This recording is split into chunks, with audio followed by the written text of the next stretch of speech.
I'm Andre's friend. So Andre and them went to Rutgers for their PhD. You know, my Right. sister-in-law is my sister-in-law from Lavantil is a PhD, a doctor, Dr. Brooks. Another one Mm-hmm. from Lavantil, right? Mm-hmm. In the bubble of the beast of Lavantil. And you Right. know, I was talking to Jessica, say, yeah, how is Andrea doing? And I give her Andrea number and things. So, you know, on tough occasions, you know, you tend to always kind of meet someone you haven't seen in years, you And know? I saw so many people myself that I hadn't seen for a long time. They just heard about it and they made themselves available and Mm. attended. People from they came from all over the US, man. People drove, they flew.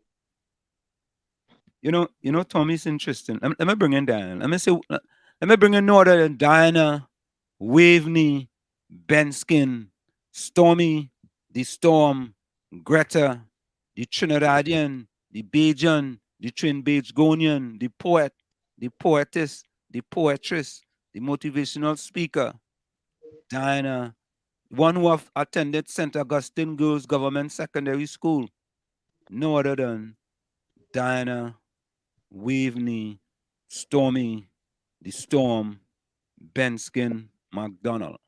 What school is St. Augustine Girls Government? Yes. There's no there's no such school as St. Augustine Girls Government. What was it again? What was it? St. SAGs. Augustine Girls High. I don't know what Oh, that school you open up in Lavantil, but that's Oh, not. I didn't go there. wasn't it a government secondary school? St. Augustine Girls High School was under the Presbyterian, I believe. Oh, okay, okay. Okay, my mistake on your error. Okay, Yeah. next time ask them to not get in trouble, just say SAGs. SAG, that's SAG. it. Okay. St. Augustine's Girls SAGS. Yeah, St. Augustine Girls High School. Yeah, Oh, okay, okay, okay. All right. My bad. I humbly apologize for sending you to a higher school than you went to. government. Oh, Oh, God. Oh, God. I myself am feeling a bit under the weather. I don't know if it's spinach, something from the spinach, but yeah, I have the storm and a tizzy here, so I'll be in. Oh, it's me mute. Mm. I ain't there, gone. You know where? Yeah, But that must come. You must get that spinach from Barbados.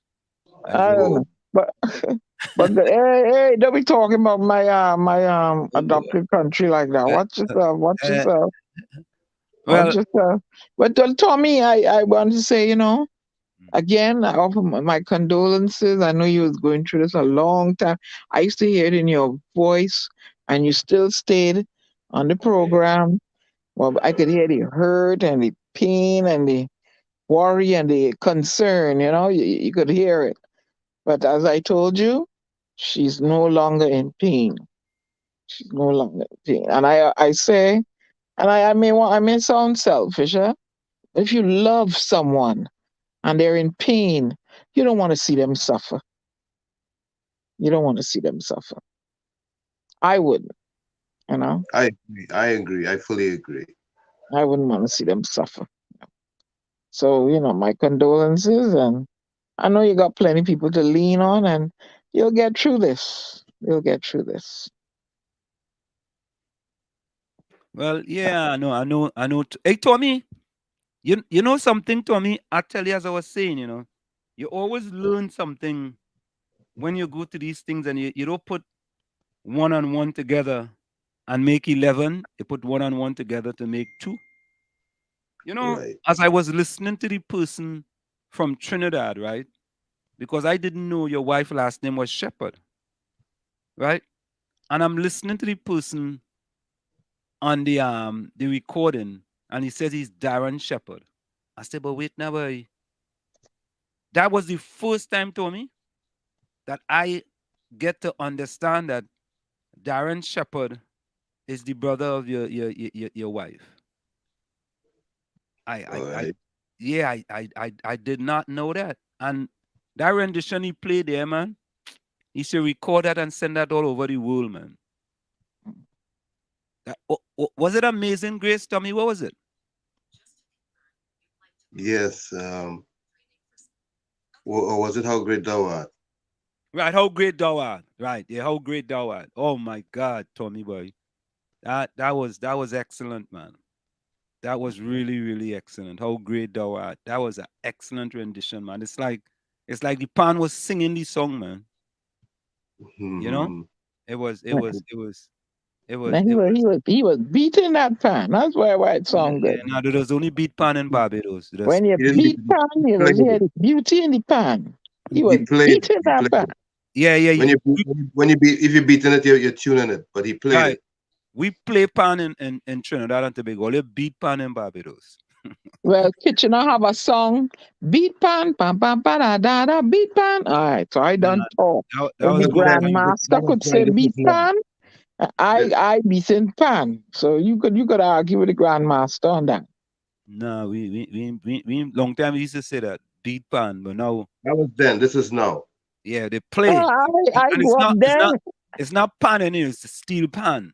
I grew up there, and I stick into my beat pan. That's all. You want to modernize? Go ahead. No, you Oh, gotta you come in, be- you gotta come into the 21st century, you can't stay in the 18th century. Slim, I stay Slim, with Slim, beat you know what the pan. pastor said? Huh? Huh? The pastor said there's no doubt that there's pan in heaven. Ah, yeah, boy. No doubt, boy. No doubt, boy. I mean, that rendition was, it was masterful, man. And that is the first how I made the connection between, your wife and Darren. You know, the fella is a Oh, boss. He's a boss, boy. And at one time, boy, he was with Pantrin Bago, boy, and the fella very forward thinking, eh? The things we were trying to do with Pantrin Bago, boy, but if it wasn't for him, we would have never even be able to get the contract signed. hmm, But due to him, boy, we got a signed contract, but it's in Trinidad, when you sign a contract with them people, it's not worth the paper you sign it on, eh? hmm. But Slim, Mm. before the Queen passed away, she bestowed a prestigious award on him. Oh, really? That's why I was saying one of these days. I said that in the past, but we never got a chance to get him on the program to tell us about what that was all about, Oh, because it yeah, we was got a game, man. We got a game. We have the game. And I don't want to bring back memories, Tommy, but I would like the game to bring that pan to play that song again, man. I don't want to bring back that type of memories, but a lot of us like that song. We really love that song, and the how we played that song on that pan, man. Oh God, it was heart yeah, wrenching, man. It was heart very wrenching. touching. Yeah, it was splendiferous, marvelous, tremendous, spectacular, splentastic. All of those put together, man. It was really, really good. And But now go ahead. uh, you know, the talent is not exclusive to him. Trinidad is overwhelmed and bursting at the seams with talent like his all over Trinidad that is not exploited to its fullest potential, and that's very sad. And Tommy, that's you take the words out of my mouth. That's exactly what I was gonna say. In that, we have so much talent there, and it's like the talent it's just in Trinidad. It's just sitting down there and going to waste, man. There's so much things to be done with all this talent that we have, and it's like it's like yeah, whatever. We talk about cultural tourism. You know, I mean, all parts of the world, and even what um your partner was trying to do with NCC to take the Yeah. carnival all across Africa. In order because he was already in the UN, and it's like, man, they just, I mean, we just want to stay in Trinidad, spend money, people make money, and we wait till the next carnival come around so we could go back and do the same thing again. We just Well, continue, and so much people could be employed, man. So much more people could be employed if we really decide to market it from a cultural tourism perspective. It's just like sports correct. tourism. We have so many things we can do in Trinidad and Tobago, but we go say. Anyway, folks, we back up on YouTube. So YouTube take you out of YouTube jail. So it gave Rennie Mohammed the opportunity for the first time since Rennie Mohammed has been on WZYE 95.9 FM. First time. So the Love Doctor came in first today. Yes, the love doctor, folks. We have coined Rennie Mohammed the love doctor. So Rennie, let me get a round of applause for that boy. Yeah. You know, I mean, Let me just drop off for a minute. I'll be back. okay, yeah. Let me give you a round of applause, Rennie, because you finally look. Yeah. I know you was waiting diligently, and you finally.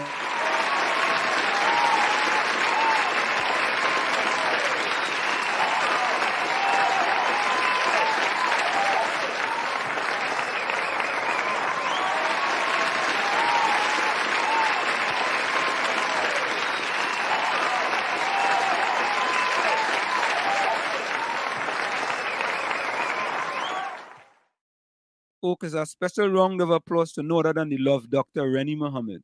You know, as if you just join us for the first time, every time you come into the village, we always have people we always acknowledge. We like to acknowledge the people in our chat. You know, as I said, we originate, we don't imitate. And Rennie was in first tonight. First, but not only that, the man created a record, but he was in second too, you know. First time, oh God, the man, he need glory too bad, but he loved Dr. Part 1 and loved Dr. Part 2. Oh God. Yeah, look, it's been a long time. Oh, the second comment. It's been a long time. Hope all my ladies are well. I mean, when is he love Doctor here? The ladies have to be well. But listen now, he coming to too, you know. With respect to the panel, Mr. Walls, Lady Diana, Tommy. Yeah. Hey, coming fourth too, you know. Fourth again too, you know. Kudos to WZYE. Real talk, real people, real vibes. Yeah, boy. Hey, always the first time when he come first, second, third, and fourth, boy. Then, of course, no stranger to the village, Takesha. Takesha, welcome. Good night to you. Yeah, Rennie got a good night from Takesha, boy. Diana, there's some purple. I look like that purple, right? Move. Yeah, Right? careful. Move one. Be All right right. back. Mm. And I get, as usual, you know what I mean? Yeah. Tommy deserve all of these emojis. Right? Albert, Vonnie, Raj, Ulrich, Hailey, Troy, Chris Tropics, Daryl, Rennie, Ken. Good night. And to the ladies too, to Keisha, Lana, Rose, Carice, Marisha, Miss Coover, Joan, Capiza. All you know Capiza is a double agent, right? Capiza is a double agent. We exposed him last show. For those who weren't here, we exposed Capiza last show. In the village, he's Capiza. On social media, he's Arjun. Right? And we trap him on Thursday night. We trap him. We get him. Yeah? Yeah, man. Hey, look, we partner Eugene Julian, boy. Eugene Julian, boy, good night, boy. A red heart emoji, yes? Yeah, take it, yeah, girl. We free out of jail, boy. We sit down in YouTube jail for... But I doesn't know now, boy. What does ban we for? Seriously. Only love, no room for hate or negativity. Just love in the village. Yeah, Takesha say highly and Eugene, good night. Hey, Howard. Yeah, boy. Howard, you know how long we see you in true, boy? Who exile you, boy? You know how long we see Howard? Yeah, we see him on our YouTube page. But nothing here, he ain't coming in the village in a while. He wants to know what new with Rowley and the crazy government. I mean, you know what's going on, Howard? You know what's going on? Where's that one? Yeah, Howard going may soon come back. Judy, welcome. Good evening, Ansem, Diana, Tommy. Welcome to another blessed, beautiful day. Correct is right. And folks, of course, coming up, we have Mrs. Karen Nunez Tesheira. Cover me while you fix it, Jesus. Yeah. Howard want to know how you're doing, to Keisha. Good night, my dear. How things? Keisha, how is your family member doing? And how is your husband doing? Blessed, love to all in the village, families in the house. cover my mouth, Jesus. Hey, Curtis Montcheshad, boy, live and direct from Chumaka, Claventel. You know, as you say that, so I put a post on social media with the building from Chumaka, which finally is getting some work done by a local contractor, right? And a person arguing with me and telling me that building not in Chumaka. And I'm saying, and the young lady is from San Fernando, and she's telling me that building is from Pleasantville. Now, I put up a current picture. She's telling me that building is in Pleasantville, and the building in Pleasantville has already been renovated. I do live in Trinidad, and I know that. And she living in Trinidad, and she don't even know that. Boy, it's sad. Yeah, Curtis Montcheshad, welcome, man. I'm a partner from Building 3, boy. Cover all those in the village. Yeah. No scene. Yeah, cover my family, Jesus. Cover the world. That's a big song, you know, boy. Cover Trinidad and Tobago. Yeah. Bless all those who call your name, Howard, boy. Yeah, I can say a prayer for you, but I cannot pray for you. Amen. Yeah, boy, Howard, long time in truth, boy. No joke, you know. Hey, highly inside, boy. What tax? Highly how things in Canada? How things in Canada? Tikisha says, condolences, big brother, be strong. Lord, blessing upon you. Only look a piece of brother reach, eh? Arjun. Hey, Arjun. Kapiza. Boy, you pass sentence and you don't appear in any sentence, boy. Come on, man. Be consistent, man. What is that one? Yeah. Howard says, Tommy, sorry to hear about your loss. Accept my condolences. You know, as we say that, Albert, welcome. Albert says, good evening, Anselm and Diana. I want to do something. Albert also says, Tommy, accept my condolences. I will say a prayer for you and your family. Thank you, Albert. Takesha says, that song does have me crying, especially on Pan. They play that song on the Pan for my son's funeral. Yeah, I ain't gonna lie, you know, Takesha. That song, boy, oh God. The song, unbelievable. Brazil over the years have the largest international carnival, but a population of over 200 million has a large amount of poverty. Right? But wait now, is all Alvin Singh, Kapiza. No, Alvin Singh. Alvin, you sure you're not Kapiza family and Arjun family? Or let's say welcome to Alvin, eh? Alvin say what? No pan. Oh, Curtis, that was building 4, not building 3. I thought, all the building was the last building. All right. Yeah. Again, my thing mixed up. Hamadullah, welcome. Welcome. All right, and Judy's back with her own page now, which is a YouTube page. Now, I wanted to play something. Let me see if I have this here. No, I am not here to pass judgment, but I find this was kind of so if you guys didn't hear it, this is a person on 91.9 talking to Aisha about when it came out that Herbert Vonley had left us. Take a listen to this.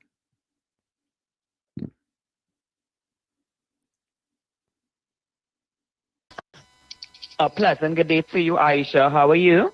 Have some behavior today, Paul. You know you. Aisha, let me tell you something, and I'm not going to be a hypocrite either, and I am not going to say condolences because there are lots of people, by extent, even though the family was hurting, and as the caller rightfully said, in terms of they become alcoholics, What hurt me the most though is that the public did not get justice because the public already see where that Brad Boy case was going down. And that is the thing that we must adhere to. We may come in the public domain and we may fabricate a story to become somebody, but the truth does always come out. And let me tell you something, that is for anybody. But you see what he did, I believe what happened to him, and I'm really sorry to say this, I really believe this is justice to the family. And by extension, the population. Thank you.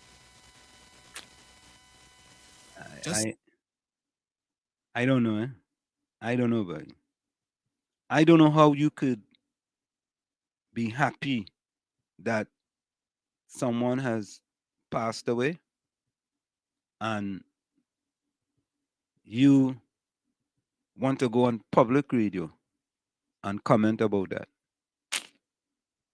I don't know, boy. I don't know what kind of country we have, boy. When you don't have no sympathy, boy, like I don't know, like they say God is a Trini, but somehow something happening in Trinidad and Tobago that we need to bring back the love, boy. We need to bring back the love. That comment was so out of time. Oh God, Tommy boy, so out of timing, boy. You know, in the time of grief, you know, for you to go on national radio, you know, and you know, sometimes they just say it's better to keep your mouth shut and make people think you're a fool than to open it and confirm it. You know, I mean, I could not believe I heard that comment, man. I couldn't believe that. You know, and it's you know, it saddened me, boy. It saddened me. You know, I mean, where are we headed in Trinidad and Tobago, boy? Where is the love in Trinidad and Tobago?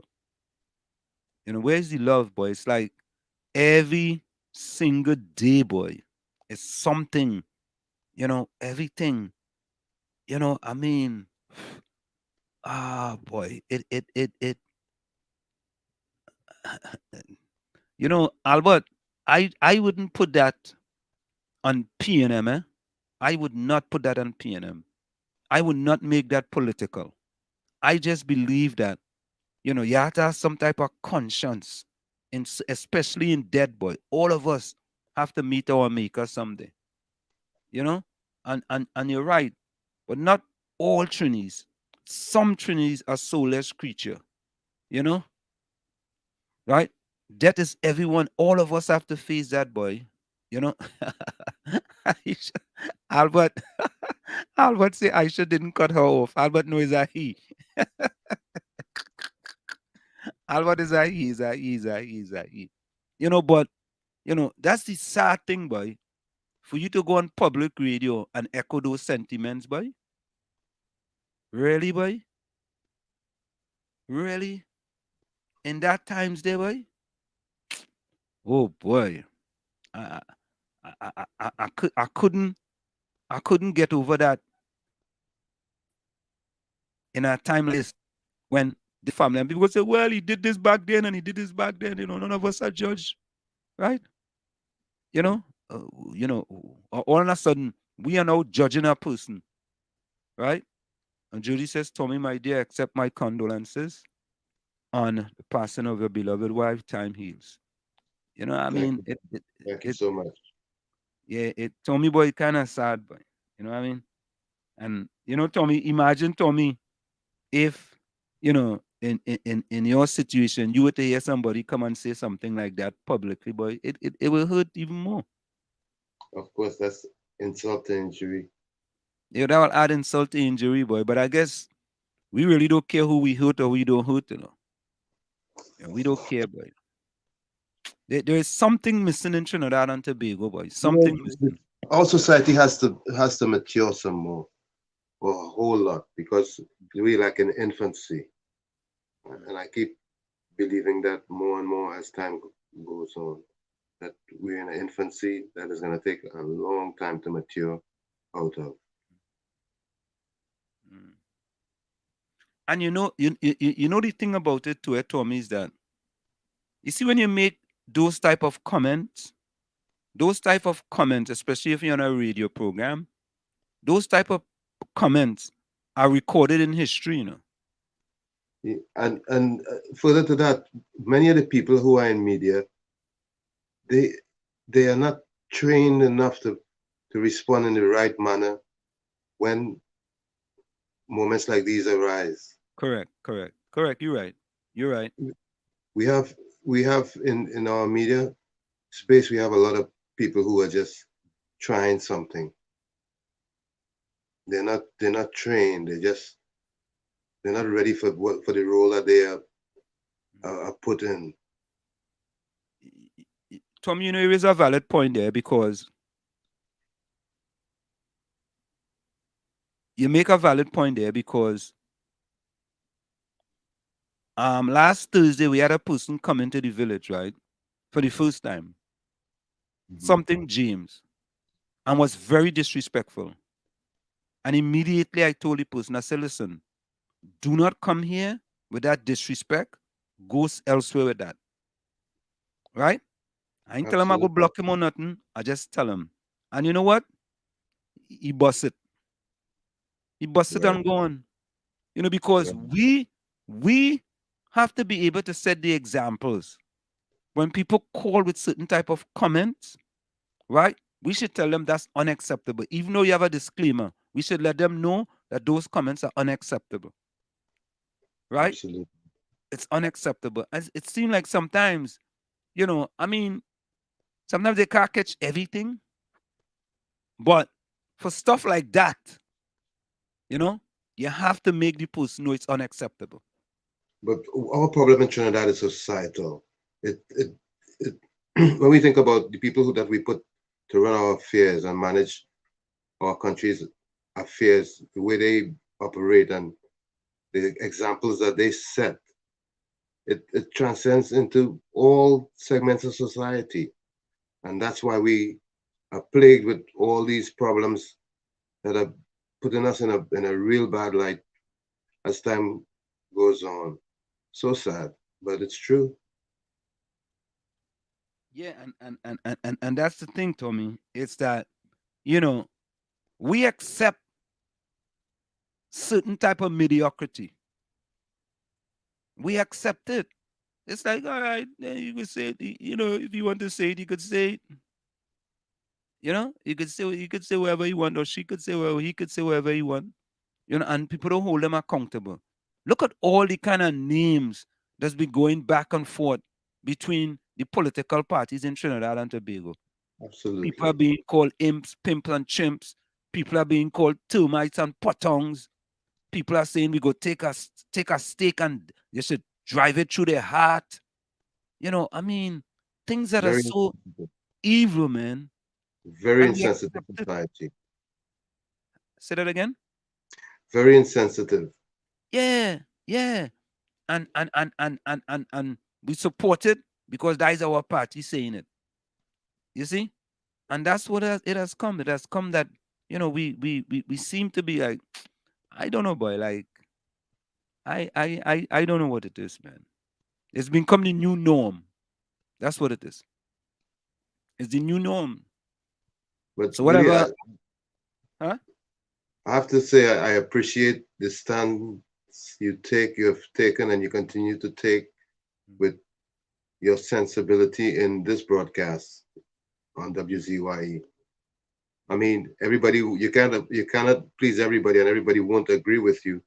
But if we disagree respectfully, it's all good. And that's what I always say to people. I say, listen, I mean, all of us do not have to belong to the same party, and it's not going to be that you don't have a voice. I want people to have a voice. You understand? I want you to have a voice. I don't want to listen to one song all the time. Right? I don't want to listen to one hymn all the time. I want to hear different type of hymns respectfully. Good night, Lana. I want to hear different hymns. I want to hear different type of hymns. I want to hear different type of music. Right? I don't just want to hear one type of music all the time. I don't just want to hear, listen, I love soca, but I want to hear other type of music. Hey, listen, I'm pro track and field, but I love the World Cup too bad, and I'm watching all them games on them. I'm watching every one of them games. You see, talking about Brazil the get World, equal the other day, right? yeah, talking about the World Cup. It is in a very interesting state at this particular time. It's interesting, you know, very interesting. And first, You saw England. You saw England today. yeah, I saw England, boy. As a matter of fact, boy, you know, I was, Tommy, I was wondering, listen to this, I was wondering this, if one of them black fellas had take that penalty and he had missed.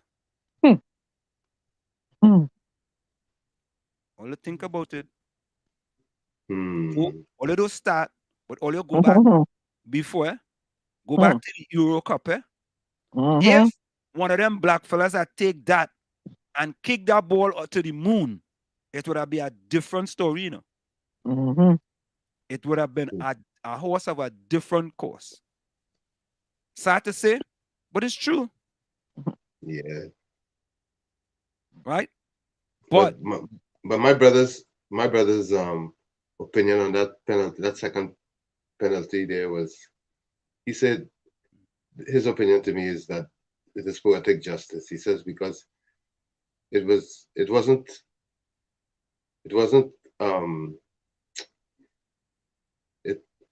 he thinks that it wasn't as blatant as they make it out to seem. The foul. But he, to be honest with you, Tommy, the fella wasn't going for the ball. No. Exactly, he wasn't going to get the ball in either way. For the man. Whether he was touched or not. He couldn't get it either. Right. But he went after the man when he didn't have to, because it was a ball. But in football, when it happens in the box, it's a different story. It's a horse of a different course. Yeah, in the box, but it could have been over. That didn't have to. But then again, there's the video, the use of the video that they are taking full advantage of to be politically correct. Boy, let me tell you this. You see that video, that VAR they have in soccer, boy? It has played a significant difference in football for the first time in its history. I mean, it's the first time they're using it. But it has had an impact. But it's used it's used conveniently at times. Yeah, well, I mean, you know. So who is So this is it. This is it right here. They said Kane penalty has successfully landed on the moon. Oh no. This is nice. Oh no. This is nice. This is a nice comment. Yeah? Oh no. Right? That's what they say. Kane's penalty has successfully landed on the moon. This is a great comment, but imagine if it was otherwise. What would have happened? So who is this the finals now? Who I don't follow football. Semi-finals now. We need semi-finals. Yeah, semi-finals. It's Morocco, it's Croatia, it's France, and it's Argentina. Argentina. Yeah. That could be a good final though, because there are some superstars in them final. You know? Let's go for a quick station identification. It's in the village with the DAT Triplets on WZYE 95.9 FM. And we have coming up with us next is Mrs. Karen Nunez Tesheira. Stick and stay. We'll be right back after this short break. You're listening to WZYE 95.9 FM. You are listening to WZYE 95.9 FM, the most influential name in Caribbean radio in the tri-state area. Broadcasting from East Orange, New Jersey, the most influential name in Caribbean radio, WZYE 95.9 FM. We are back at you. It's in the village with the DAT Triplets on WZYE 95.9 FM. We come there every Tuesday. You are listening to WZYE 95.9 FM. From 7 to 10 p.m. And of course, folks, I don't know I am a big soccer fan because when Trinidad made it to the first World Cup in 2006, I did end up in Germany, right? And so I think Hailey says no one from the Caribbean made it. I think I would like the day to see, well, Morocco, the first African team to make it to the semifinal is Morocco. And I have to be honest with you, Morocco has a very good chance to make it to the final. A very good chance because they have a very good defense. Very, Correct. very good. Very good. And it seems in this World Cup, defense are winning games because if you go to penalties, it seemed like some of these teams, look at Spain, boy. Spain missed about 2 penalties. You understand? Yep. Spain missed 2 penalties. You know, so I think it's great to see that, you know, Morocco's made it. Well, Croatia has been doing well. I mean, they made it back again. They made it to the final last time, you know, and they are back in the semifinals again. So, I mean, Aslam, I'm of the opinion that if we had a combined Caribbean team, we'll be in every World Cup. Tom, you know, I agree with you. It's like West Indies cricket. It's funny. We have West Indies cricket, but we have separate football teams. You know, it's interesting, right? There are financial benefits that can be derived from being separate. At least probably more financial benefits. But I think ultimately we'd have much more glory if we were combined and united as a Caribbean in the football. Maybe that'd be a good thing to see. Yeah, Judy. I like to see Morocco make history to myself, you know, in that World Cup. I really like to see it. All right, so let's bring in our guest, Mrs. Karen Nunez Tesheira. Yes. Good evening to everyone. And of course, Anson Nabone, fantabulous, and all the other words that he uses that I can't recall them all. But Diane, I'm sure, is there, and the rest of the crew. And Tommy. I just want to say something. You were just talking about Morocco. And I did not follow the football. I am sorry to say I'm terrible and wrong, terrible. But what I do want to say is this, that when they interviewed I don't know if he's the head of the team for Morocco, they asked him, I was looking for the video, they asked him if he felt it made him feel the Moroccan coach, when asked if they are also playing for the Arab world that is hosting its first World Cup, Walid I can't pronounce his name, but you'll probably know it, Rigragul, said, I'm not here to be a politician.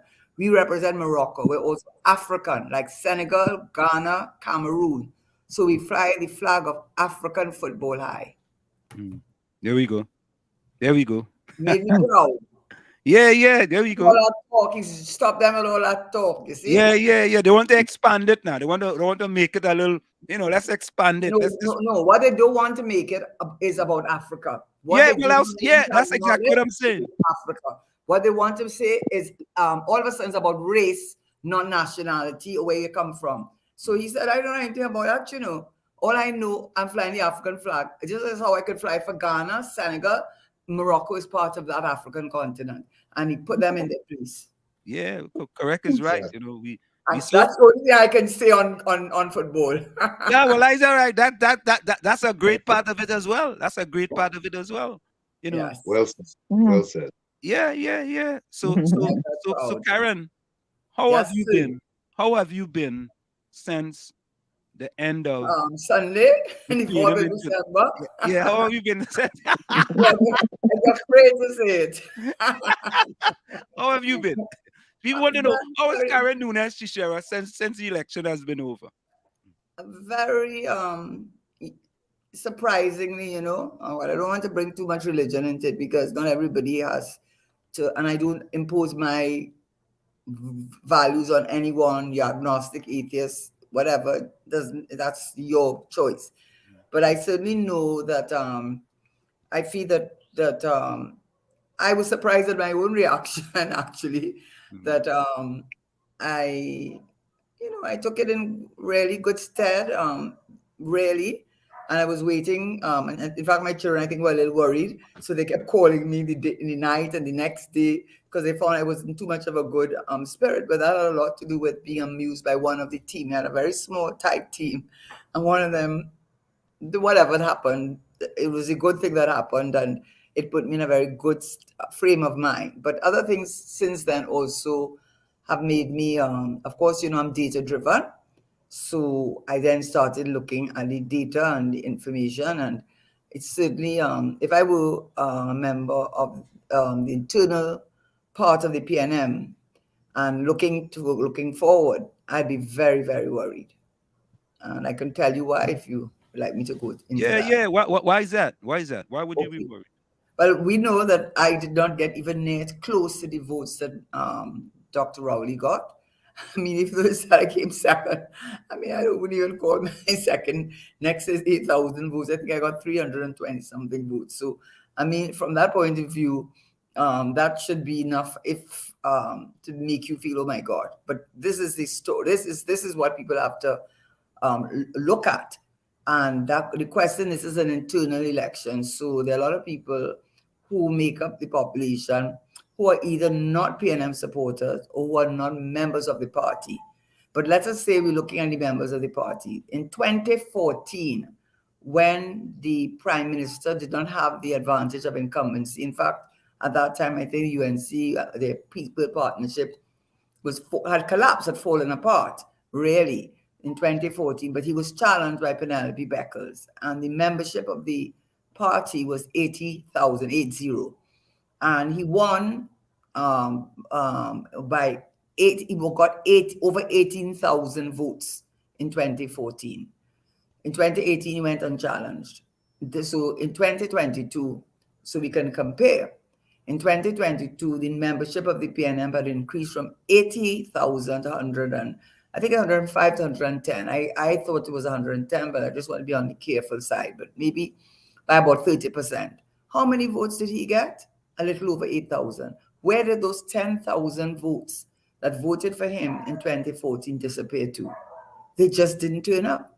They just did not vote. And it can't even be 10,000 votes, because if the membership increased by about 30%, it should, by, looking at it from that perspective, you would say, where did the 12,000 votes go? The people just did not vote. And that says something to anyone who's watching. And then you look at who may have voted. And on the annual convention day, which is a day set aside usually for the voting, that is the day of that day. And we went and spoke to Mr. Roberts, who is a very good gentleman. I can't say anything negative about him at all. But we went after the convention was over to find out how many people cast their votes. And I know Minister Imbert said there were 14,000 attendees, but let's cut it down to 12, because maybe 12 might be more correct. You know how many people voted on that day? 814. What is even more telling is in the Prime Minister's own constituency of Diego Martin West, between the 26th and the 27th, those 2 days they gave us the reason being that they were going to be inundated with people wanting to vote. You know how many people voted in this constituency? 188 people for the 2 days. And Minister of Finance, 53. So even you took that 814 votes that were voted on the annual convention, you have to divide it by 41 constituencies. That is what your Prime Minister got, when I'm sure there are thousands of members of the PNM in his constituency, and he couldn't even muster 200. In fact, when he went in the station, probably waiting for the numbers to increase, and it never happened. He walked in at 5 o'clock, I don't know which day, Saturday or Sunday, but 5 o'clock, and went straight up and voted. That should tell you something, and it tells you, if you are looking at numbers and things, that there are a lot of people who are disenchanted. Now, added to that, I'm going to add to that, we have listened to the judiciary when they say, where's your evidence? So we have been very careful. Not that we don't know what we do with it, if we do anything with it, But what we don't want to not have evidence should we need it for whatever reason. There are no plans, but just in case. So what we asked the Mr. Roberts as a representative ahead of this supervisory committee, we were being told on the 26th and 27th, this is after the fact, that people were calling us complaining that they were writing the number, so the consecutive number. So if they came in the station, the electoral officer would, if they were number 25 to come in, they would check to see, are you a member and in the right place? Yes. They would write the number 25 next to your name. They cross it off, which is what they do in national elections. The difference is this. When they hand you your booklet, because it's more than one person you're voting for, they wrote the number 25 on your booklet, which is supposed to be secret ballot. Then you're supposed to go in this secret ballot thing and stamp where you want, and then put that ballot ballot booklet with that number 25 on it into the ballot box. So, and then at the end of the day, it belongs to, it is the property of the election supervisor of the PNM. So at the end of the day, they can tell who number 25 is. Number 25 is John Brown. And when they open up the ballot boxes on the 4th of this December, and you look at number 25 from whatever constituency, they will know, because the number is on his, but it is on his ballot sheet, and it's recorded there who he is and who he voted for. Now, what they did say when we brought that to their attention, we asked them, we asked them in writing, and they answered in the affirmative. Yes, we are right. Exactly what I said they were doing was exactly what they were doing. So they wrote it and did agree that we were right. So then they then said, well, guess what we're going to do? We're going to still make you write the number, because I had to write it too. They still wrote it on my booklet. But they said, you know what we're going to do? When we open up the ballot boxes, we're going to remove that page from the ballot paper. So why are you putting it on in the first place? Why are you putting the only way it serves any purpose I could see is as a cross-reference between the number and the name? And we did ask before they became functors, before they were no longer dissolved, before they were dissolved. We wrote them and asked them what was the purpose of writing the number on the ballot booklet when the whole idea is secret voting, secret ballot, anonymity. Why would you do that? And we're still awaiting an answer. The only answer I could come to, and maybe they have another answer, is that they'll be able to cross-reference the number on that booklet with the name and know who you voted for and if you voted. And that's what I will say on that is this. Why it came to my attention and others, I'm sure, was when the Prime Minister is in a video. He says, I'm watching very closely at how many people are with me or something like that, but how going to watch very closely. What you watching at? What can you watch at? So that alone said, I said, oh, you watching closely. So that made us think, well, there's something to that.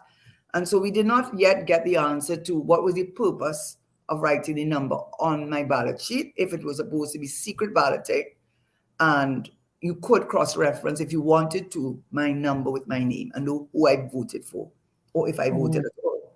So Karen, do you know if this was done previously, where they write the number and if it was ever done previously? Never, ever, ever.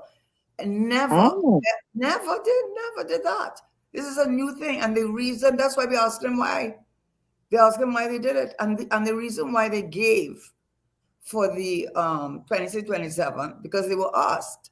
I think either if they weren't asked, I think Minister Imbut, as chairperson at the time, was trying to explain why the additional 2 days before the annual convention, because they expected thousands and thousands and thousands of people to come and vote. So they wanted to reduce the number on the annual convention. Well, they certainly, one day they did agree, one day they did succeed in doing is bringing down the numbers to 814. And they were supposed to have 8 stations. No, I don't want to get it wrong. Maybe they took the station and divided them in 2. But I think there were only 4 tents. But I think they were supposed to have 8 in all. But the point about it is, if that is any indication of how people view the PNM, and that's your parties, that's not the country, people couldn't vote. There are a lot of people who could not vote because they're not members. If that's any indication that you could get more than 10,000 less people to come out and vote, and you could get less than 200 people in your constituency to come out and vote, and the Minister of Finance 53 people, and the numbers had increased by 30,000 from the 2014.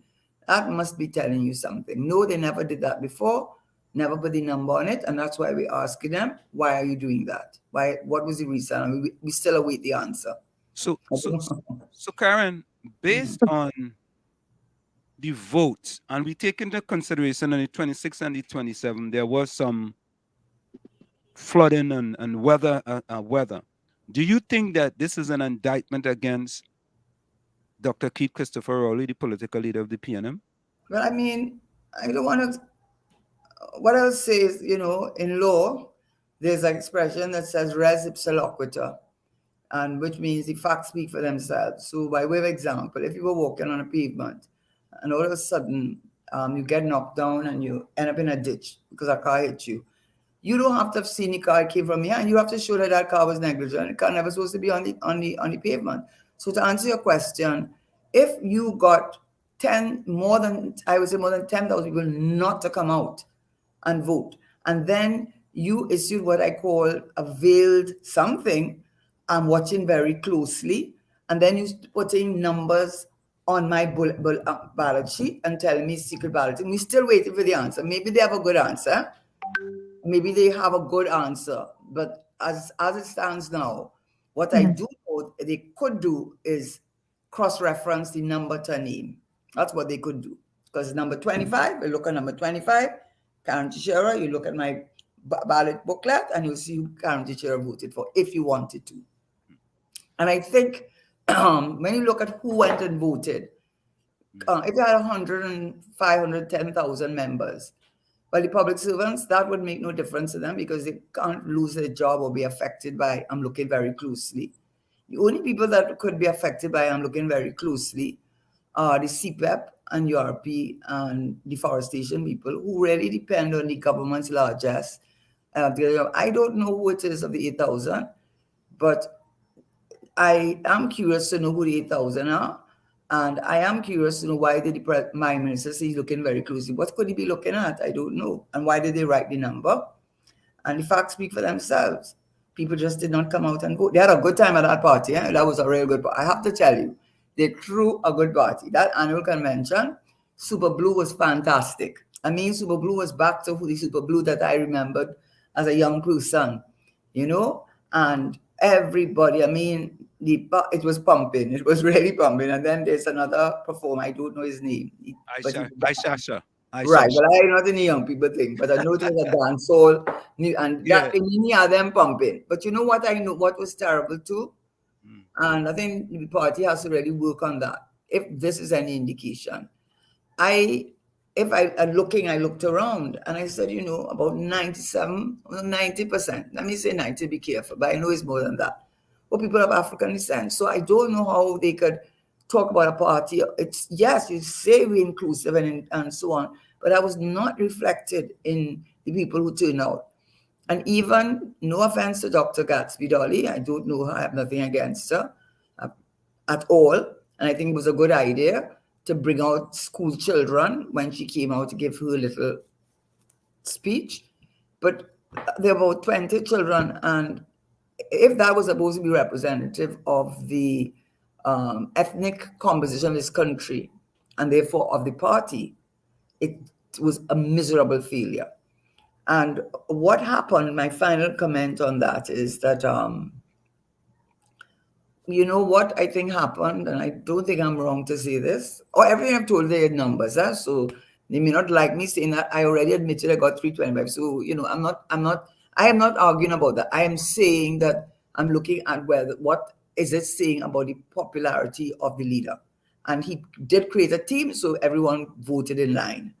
But what I noted as was said to me, an annual convention when Dr. Eric Williams, Patrick Manning, when they came, they would give an account of what the party had done and his vision moving forward. I'm sure the Prime Minister must have done that. It sounded like a budget speech, but you know what was not good?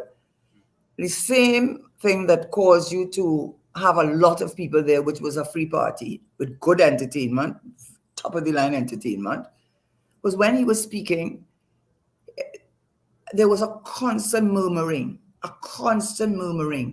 through the entire time that he spoke. And that never happened before. When the political leader speaks, you should hear a pin drop.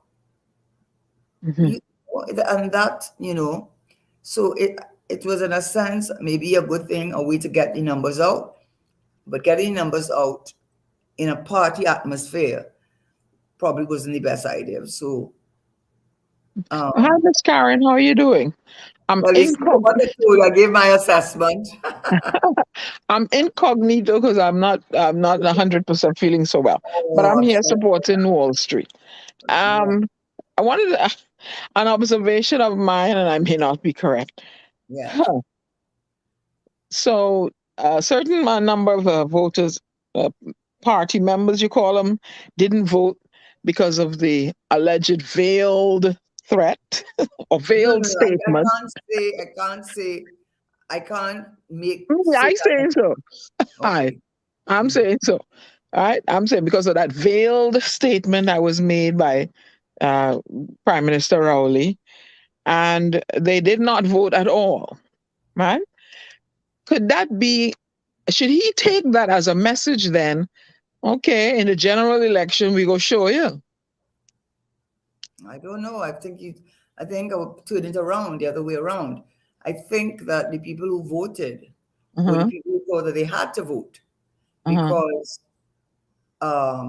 that's what I'm saying. If I'm watching very closely, if the persons who would feel that they had to vote and vote for him, I'm not saying that's as the case, but there would be the people who are the social, when I say persons who are on the social benefits as employment.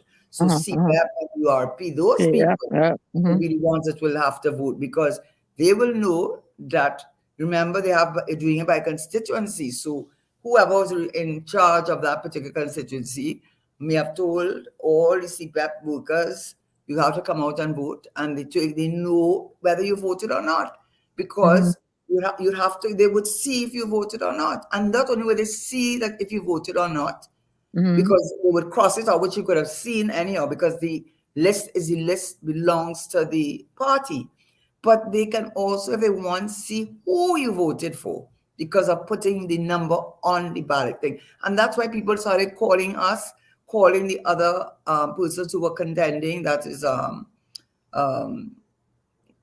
Ronald Boynes, and they, all of them, and they were worried. Some of them said, no, listen, that would not have changed the fact that I would have lost that. So just in case anybody's saying I'm bringing it up to say I would have lost, the number, the disparity is so huge. So I'm not questioning that. So that's not the issue. The issue is the party in trouble? The reason I went up is hopefully, I think they needed a change of leadership, and that no question that they retain the leader, but by a very much smaller margin. So if I had to do an assessment of it, 10,000 people who didn't vote is people who felt they didn't have to vote because it would not change their employment status in any way. The persons who felt they had to vote may very well have been the persons who felt that if they didn't vote, but I don't know that for certain, but I do know that 18,000 voted in 2014 and 8,000 voted in 2022. That I can see. And I can also see, if you want to make, the book of records and want to go and get this book of records, I'm sure they can say that is the lowest number of voters turnout ever in the history of the PNM in its 66 years of being in existence. The lowest voter turnout was on December 4th, 2022, when only 814 out of about 12,000 people voted that day. So doesn't that spells trouble for them in a general election, though, wouldn't that? Well, that's exact. And You combine that with what I hope we would be talking about is the THA issue that's going on now, but also the fact that by extending the contract of the councillors and aldermen and mayors, etc., by 1 year, effectively they put off the local government elections for another year, because I think they were afraid, because the local government elections were due between now and I think March 23rd or something like that. And the point about it is that the last local government elections that they had, when everyone, I've said it before, I don't support her and I don't support the UNC, but when Kamala was seen as a spent force by everyone, I think all of us thought that she was over with, And the fact of the matter, in the regional corporation, she gained, I think, 1 or 2 seats in the Toko. I don't want to say what area, because I think I don't want to get it wrong. In one of the regional corporations. So she actually gained. And again, so I think they were afraid, between you and me, because a local government election is sort of like a dress rehearsal. It's a sort of giving you an indication how the population is thinking. And if you had a local government election, which had nothing to do with party membership, anybody could vote in local government elections. And if they had come out in those corporations and she and UNC had gotten more seats, just like what happened to them in Tobago, 14-1. If that happened to them, the writing would be on the wall, I think, and they didn't want to take that chance. That's my assessment.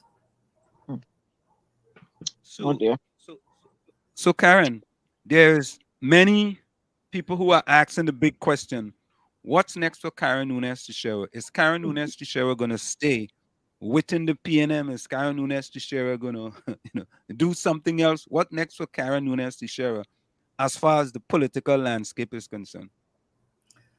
Well, answer me thing about it is that no, I'm not leaving the PNM. I've used the example. Just because you think the leader shouldn't be there, and he really should not be there. On many levels, he is not the right person for the job. The crime, in so many ways. I could go on. I give you many, many examples. It's like Trump in the Republican Party, and people who are Republicans, there are a lot of them who don't want Trump, and a lot of them may not vote or go over to the Democrats or whatever, just because of Trump, because of the leader. So for me, I was writing a lot of articles in the papers. I was on a lot of shows, 2 of them to which I am committed. They are all of which by invitation, by the way. I did not invite myself. I was invited on those shows.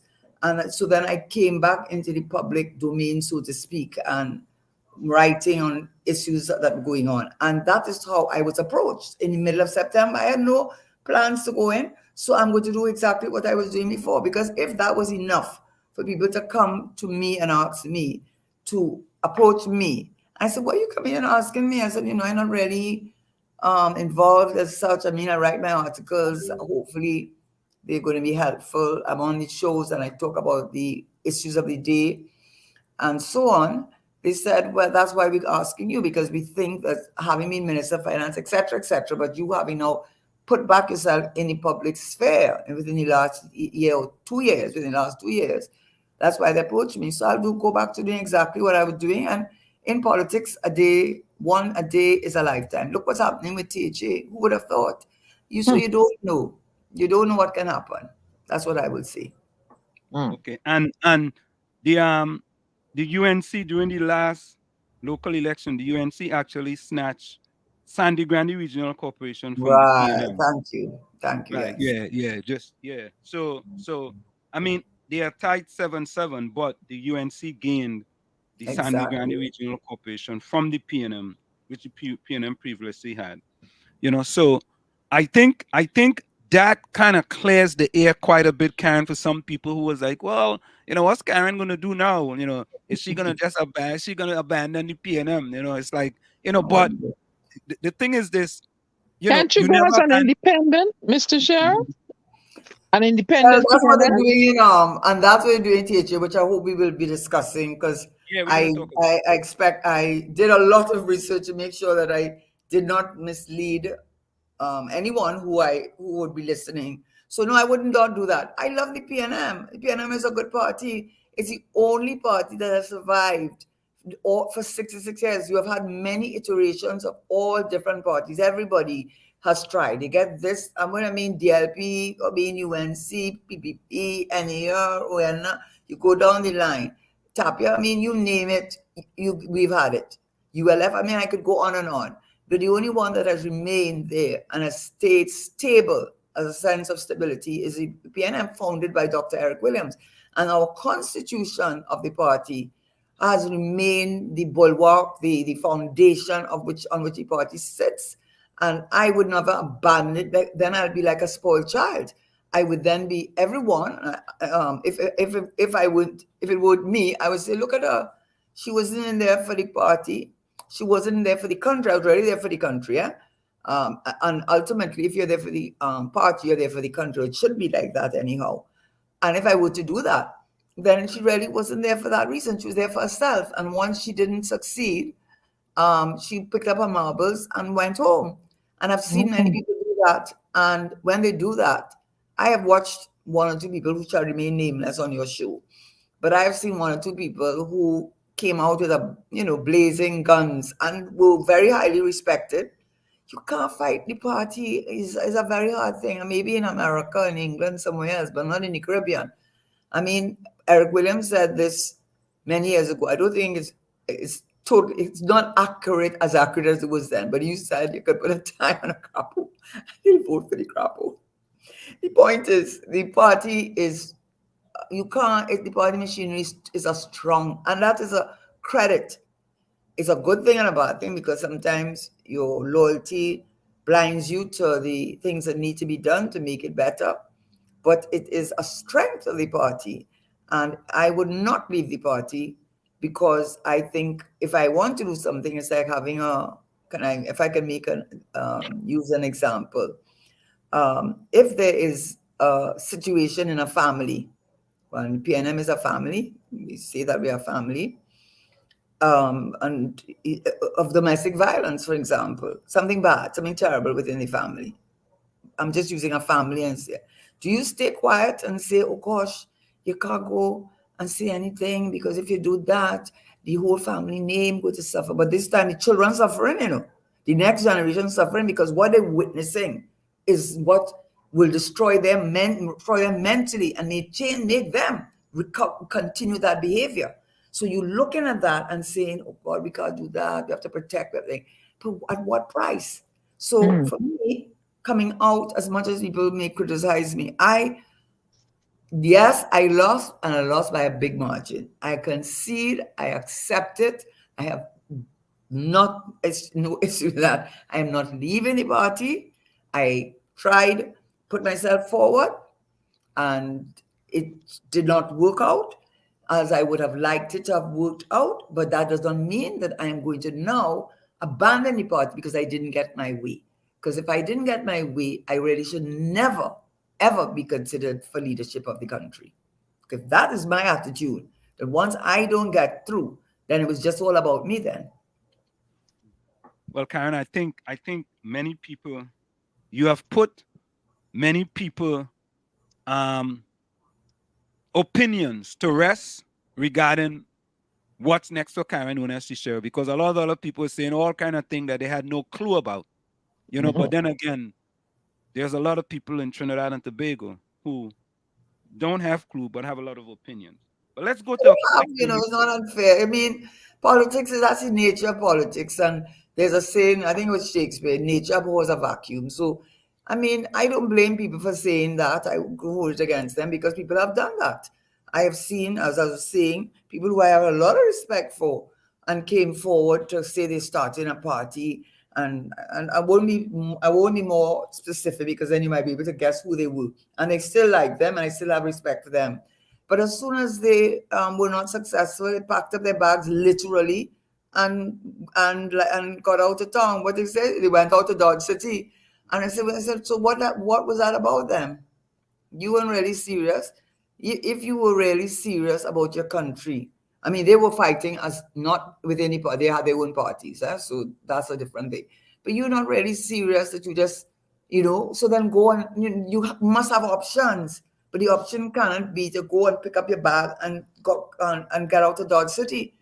So the only way you will stay in is if you want. Well, I think you answered this one, though. This is a question from the chat. Karen Nunez Tesheira, how would a political party which is 66 years old and a membership of more than 100,000 people, how come less than 50% voted? I think you answered that. Right? So you answered and we that. still don't have, and we can only speculate as thing, but it's definitely is an indictment on the leadership. I would say that it is an indictment. I mean, there's no question. And by the way, I just want to go back to the 2 seats that in the regional corporation that Cannabis Prasad gained. You can't take that lightly, because at that time, nobody was worried, nobody was taken on, She was seen as a spent force, Many of her people had left or had to leave for one reason or the other, right? And, she was a spent force, and the PNM had the financial backing, maybe not the kind they have now, but they certainly had the financial backing and the ability to put on a big show and get the numbers out. And for her, in spite of all of that, to come and effectively gain 2 seats. That's why they're not having the government, the local government election. They saw what happened to them in Tobago. That's no joke, 15 seats and you only have 1. That's no joke, And they know, and then they just see this internal election where all the prime minister got was 8,000 votes, and in his own constituency, 188 votes. I can't even say he got. 888 votes were cast, but I would say most of them were his, based on the outcome of the election. It means nobody came out. Why did they come out? Because they don't want when you get low voter turnout, this is not Trinidad, this is any part in democracy. When you get, there are 2 things. When you get very low turnout, people are apathetic. They don't feel they have another choice. Because if they feel they have a choice, they will come out and vote to vote you out. Right? They will come out and vote to vote you out. But if they feel that they have their own at that point in time, but this is not general elections where they're fighting against parties, This is the party within its own within its own structure, not fighting UNC or PDP or whoever, or any other party, And if that is all you can muster, don't you see that your leader is terribly, terribly unpopular, even within his party? It has to mean that. I mean, what else meaning? Forget about my 300, forget about my little few votes. What does it say about you? But Karen, and that is why the local government election is not good, because they were going to get a sound licking. They were going to get us. Do you know, by the way, before I forget, sorry to cut you on, Answer, but I want to say these 2 things. And I think that's terrible. I mean, people saying that we're sliding into a dictatorship. I know sometimes when people say those things, but you should listen, because when dictatorships happen, it don't happen overnight. It's just a gradual thing and a gradual eating away at your rights. And I know as a fact that a group out of Point Fortin, Victor, they wanted to have a march from today. They want to have a march. Yes, and I, as you know, I'm from Point originally, so I had been speaking to them, and this Larry Achong, he had a video and talking about how Point Fortin is deserted. He said you've seen the tanks, 40 feet high vines growing on the tanks. He said he did the training, they do training apprenticeship, all of that shut down. And even though there's Atlantic LNG, the people who work there is specialized, come out from Chaguanas and Port of Spain. So Point Fortin is, he's talking about how terrible things are for the people of Point Fortin. And they wanted to have this march. And the Commissioner of Police denied them. But it's not only them. The UNC applied to a march. And I saw the letter that was written to the Commissioner of Police. Because when they asked for permission, he denied them. And according to the letter, which I saw a copy of, he wrote the commissioner and said to him, you denied us our rights to march, but you gave no reason. And that is Ultra Vires Summary Offences Act, because you must give a reason why. and you gave no reason. And in fact, it's our constitutional right of freedom of political expression. We have that in our constitution, not only freedom of assembly, We actually have an additional provision in our saying freedom of political expression. So they are awaiting his response because they are apparently going to file a pre-action protocol letter against the Commissioner of Police because he exercised powers, ultra-virus his powers, which outside of his powers. He gave no reason.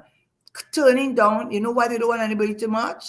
They don't want to march because thousands of people will come out and march. People are fed up. Look at the crime rate, 570 something, and you have a minister of, anyhow.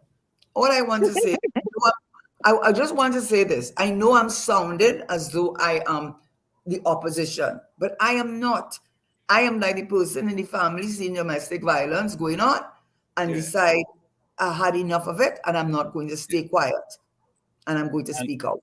And Karen, I let me tell you this, right? You were running for the political leader.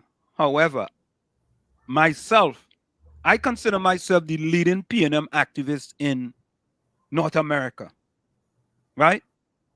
And I have seen some things that I don't like, and I have been speaking out against it. Because in order for you to get better, you have to try and improve certain things to make the party better. You can't just have everybody just going along. I coined it the go along, get along gang. You can't just have people just going along to get along. That's okay. But in order for the betterment of the party, you want to hear, you know what? We can do this better. Let's see how we can do this better. How can we improve? How can we get better? Because I'll be honest with you, Karen, there's not much people other than yourself, Butcher, Victor Phillips, Peter Taylor was trying to put some things in order to make the party better. But anytime you're trying to make them better, you know what they said to me, Karen? They'll say, Wall Street hate Dr. Rowley. You know what I just tell those people? I said, so you went into my brain and checked my brain cells. And there's a special brain cell in my brain and in my heart that have an H on it, and it says hate. I said, how could you say it? If I'm gonna hate somebody, Karen, it's on me. I have to deal with that with myself. I could never hate Dr. Rowley. Never. As a matter of fact, I can't hate no one. Because if I hate someone, that's on me. And I have no interest in that. But Karen, on another point, right? But let me just say something though on that. Yeah. There's nothing wrong with you're running an organization. If the person is not the right person to run the organization, that means you hate them? No, they're just not the right that's person. What they're saying. So that's why is this? Yes, why must you equate? If I have a company and the executive chairman is making a mess of the company, and the shareholders, which are the people who invested in this company, are suffering as a result of it. Shouldn't you have him removed? Is that anything personal? No, you see him outside, you talk to him good. You like him, you might even have him, if you're not vexed with you have him home by you. It's not personal, it's just not the right person. He and his group has a little gang of men around him, because I don't see except one or two women, but they're just, for choir. I think they like the choir, backing up.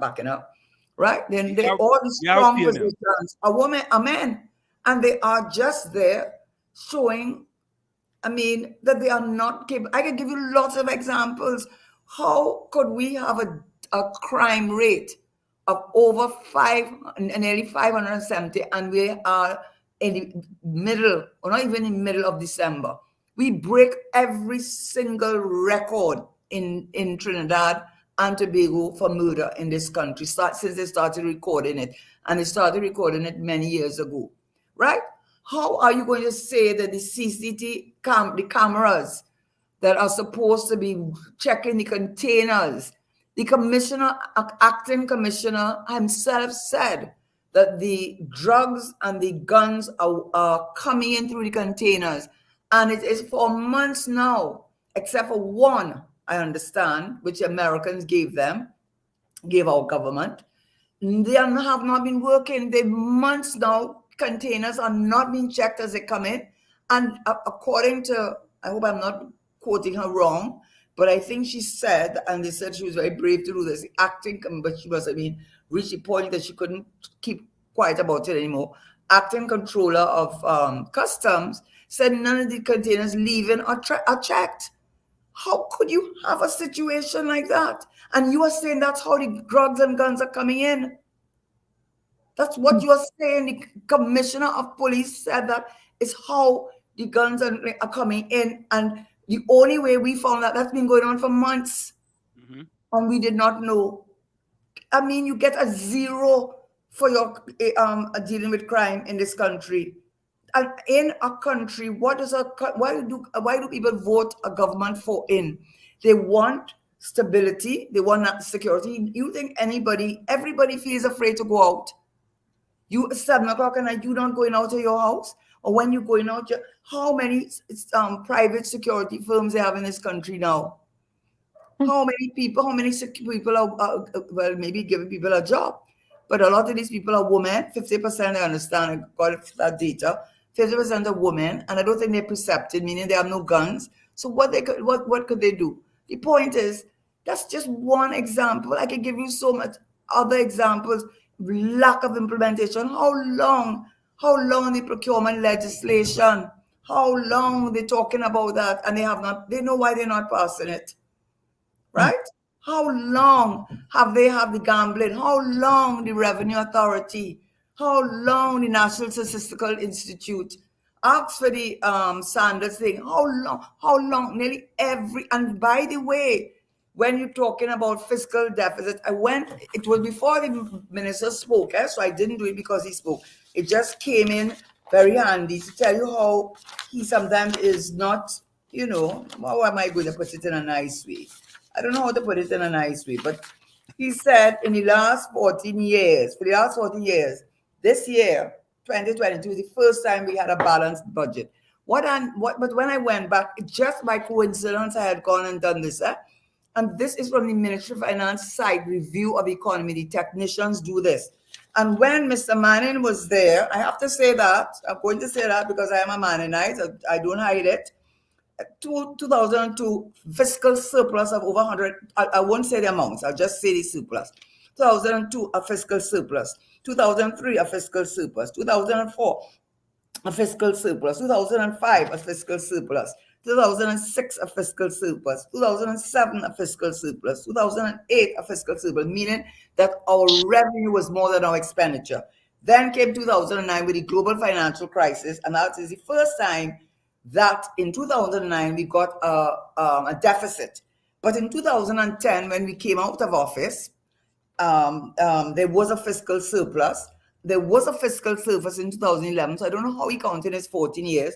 But when we came into office from 2012, 13, 14, 15, 16, 17, 18, 19, 20, 21, 15 to 21, we were in office, we ran deficits for every single year. And you know why this year he's saying it's a balanced budget? Because it's not really a surplus. It's minus 0.2 deficit, meaning that the revenue is 54.21 and the expenditure was 54.54. And why? The price of oil and gas. That's all. If the oil and gas prices didn't go up because of the Ukraine war, we would have a deficit again. And you are doing as though you achieved something. Every year since you have been here, when on Mr. Manning, there was a surplus. When since you're coming up power, since 2015, you have, and then you are talking about the, I'm looking at what they talk about, the Heritage and Stabilization Fund. The last 2 quarters, the governor had to say it lost its value by 26% in the last 2 quarters, the Heritage and Stabilization. So it is worth much less than it was 2 quarters ago. So that's the Heritage and Stabilization Fund. That's the fiscal deficits they have run. I'm talking about their performance. I talk about crime. Then when you look at the, what's the other thing they want to talk about, which is the foreign exchange reserves. The foreign exchange reserves, it had gone from 2011, I think it was in the vicinity, I don't want to get it wrong, I don't want to say the wrong thing, but I think in 2011 or 2014, let me say 2014, I think the reserves about in 11 billion. You know what our reserves have gone down to? To 6.9 billion. And do you know why it is there? Do you know why it is there? Because they went and raised a $1 billion bond, meaning they took on debt to put into the foreign exchange reserves. And do you know why it is there? Because they went to the Heritage Stabilization Fund 6 times in about a year or two and put that money from the fund into the foreign exchange reserves. Do you know why it is that? Because it's special drawing rights which all countries got, and they put it in other words, that 6.8, if you took away the $1 billion debt they took on, if you took out the money they took out of the Heritage Stabilization Fund at least 6 times, they even had to change the legislation to allow them to do what they were doing, right? If you take away that, our foreign exchange reserves would be must be about 4 or 5 billion, come down from 11 billion. You telling me you perform it? Give me a break. Give me a break. Well, Karen, from a murder perspective, income inequality is disgraceful in this country. Income inequality. Right? They will not. Why doesn't this government tell you? Right? Why when they talk? No, let us be true. Now you want to know why I ran? That's because they have no diversification. Nothing with tourism. I look at what Augustine is going, and I said, oh my God, I wish they would follow what he's doing. I am so impressed with the structured organ. If you go on their website, you would be impressed with how they have structured their tourism and culture and antiquities in Tobago. Nothing. Agri and agriculture. Look at the flooding. Why most of our flooding pumps not working? Yes, climate change, but that has been going on for the last few years. There's been heavy flooding with climate change. The kind of flooding we had, the water could not recede. How come Holland, where it has 55% of its country under the sea level, and they have 2 big rivers passing through their country, how come they don't have the kind of flooding that we have? You know why our flooding is like that? Man-made flooding. You know why? No enforcement of quarry, unlawful quarry. That is what the drainage, they said, actually, I'm not making it up. The unauthorized quarrying, unauthorized excavation, lack of law enforcement of the laws, people building on the hillsides, houses more than 2 stories high, the planning and development and drainage division, whatever, non-performing. What is the proof? The amount of flooding, and it's taking long to recede. Water just sitting down there in this country when the rain all over Trinidad. And was it a surprise to you? It's been happening at least since 2017. I mean, they're just disgraceful. Well, Karen, some people will say, well, Karen, what about climate change and what about climate change and global warming? But that's what I'm saying. So first of all, I just said that I did look to see what drainage style, and they have a lot of the things that I saw that the Dutch have in terms of how they deal with to avoid flooding. The whole thing with the pumps, the things to let out the water, and whatever the engineering parts to avoid flooding. We have it, but they're either not working, they're not functional. But our thing, we knew it. We knew it. If I know something is wrong, I am the government, and I know this is a problem. Is it not irresponsible on my part not to take the steps to avoid and to minimize the impact? And I think that the Prime Minister ever went down there. And I know in his speech, he never spoke about the flooding, because I was there at the annual convention. It's like Trinidad begins and ends by the lighthouse. That is really, no, you're laughing, because in Trinidad, you would swear that flooding is happening in some other country, not a country called Trinidad and Tobago. You know, Karen, how could you allow that to happen every single year? You know, it's not only, excuse me, let me just say this. It's not only the flooding that in terms of what it does to your home, what it does to your life. That's inflation too, because you know the price of scythe and I mean, I do the groceries. I do cook, right? And celery and tomatoes and all of that. Triple. Why? because the farmers lost their crops. Why? Flooding. So it affects you in a direct way. And what is your major expenditure in this country? The poor man is food. Food. He has to eat. Yeah, people have developed a penchant for foreign goods, and also too, Mr. Shera, I blame John and Jane Public for not disposing of their garbage correctly. They like to throw stuff in manhole and pelt thing down a cliff and clog up the river, and that's where enforcement need to come in, and So education. Education. Therefore, it is not people do what they're allowed to, because you are using a perfect example, because you are from Barbados and Trinidad. I lived in Barbados for 4 years, and people living in a chattel house, which means that they don't own the land. They're sitting, their house is sitting on bricks. And you think in Barbados, you could see people vending on the side of the road.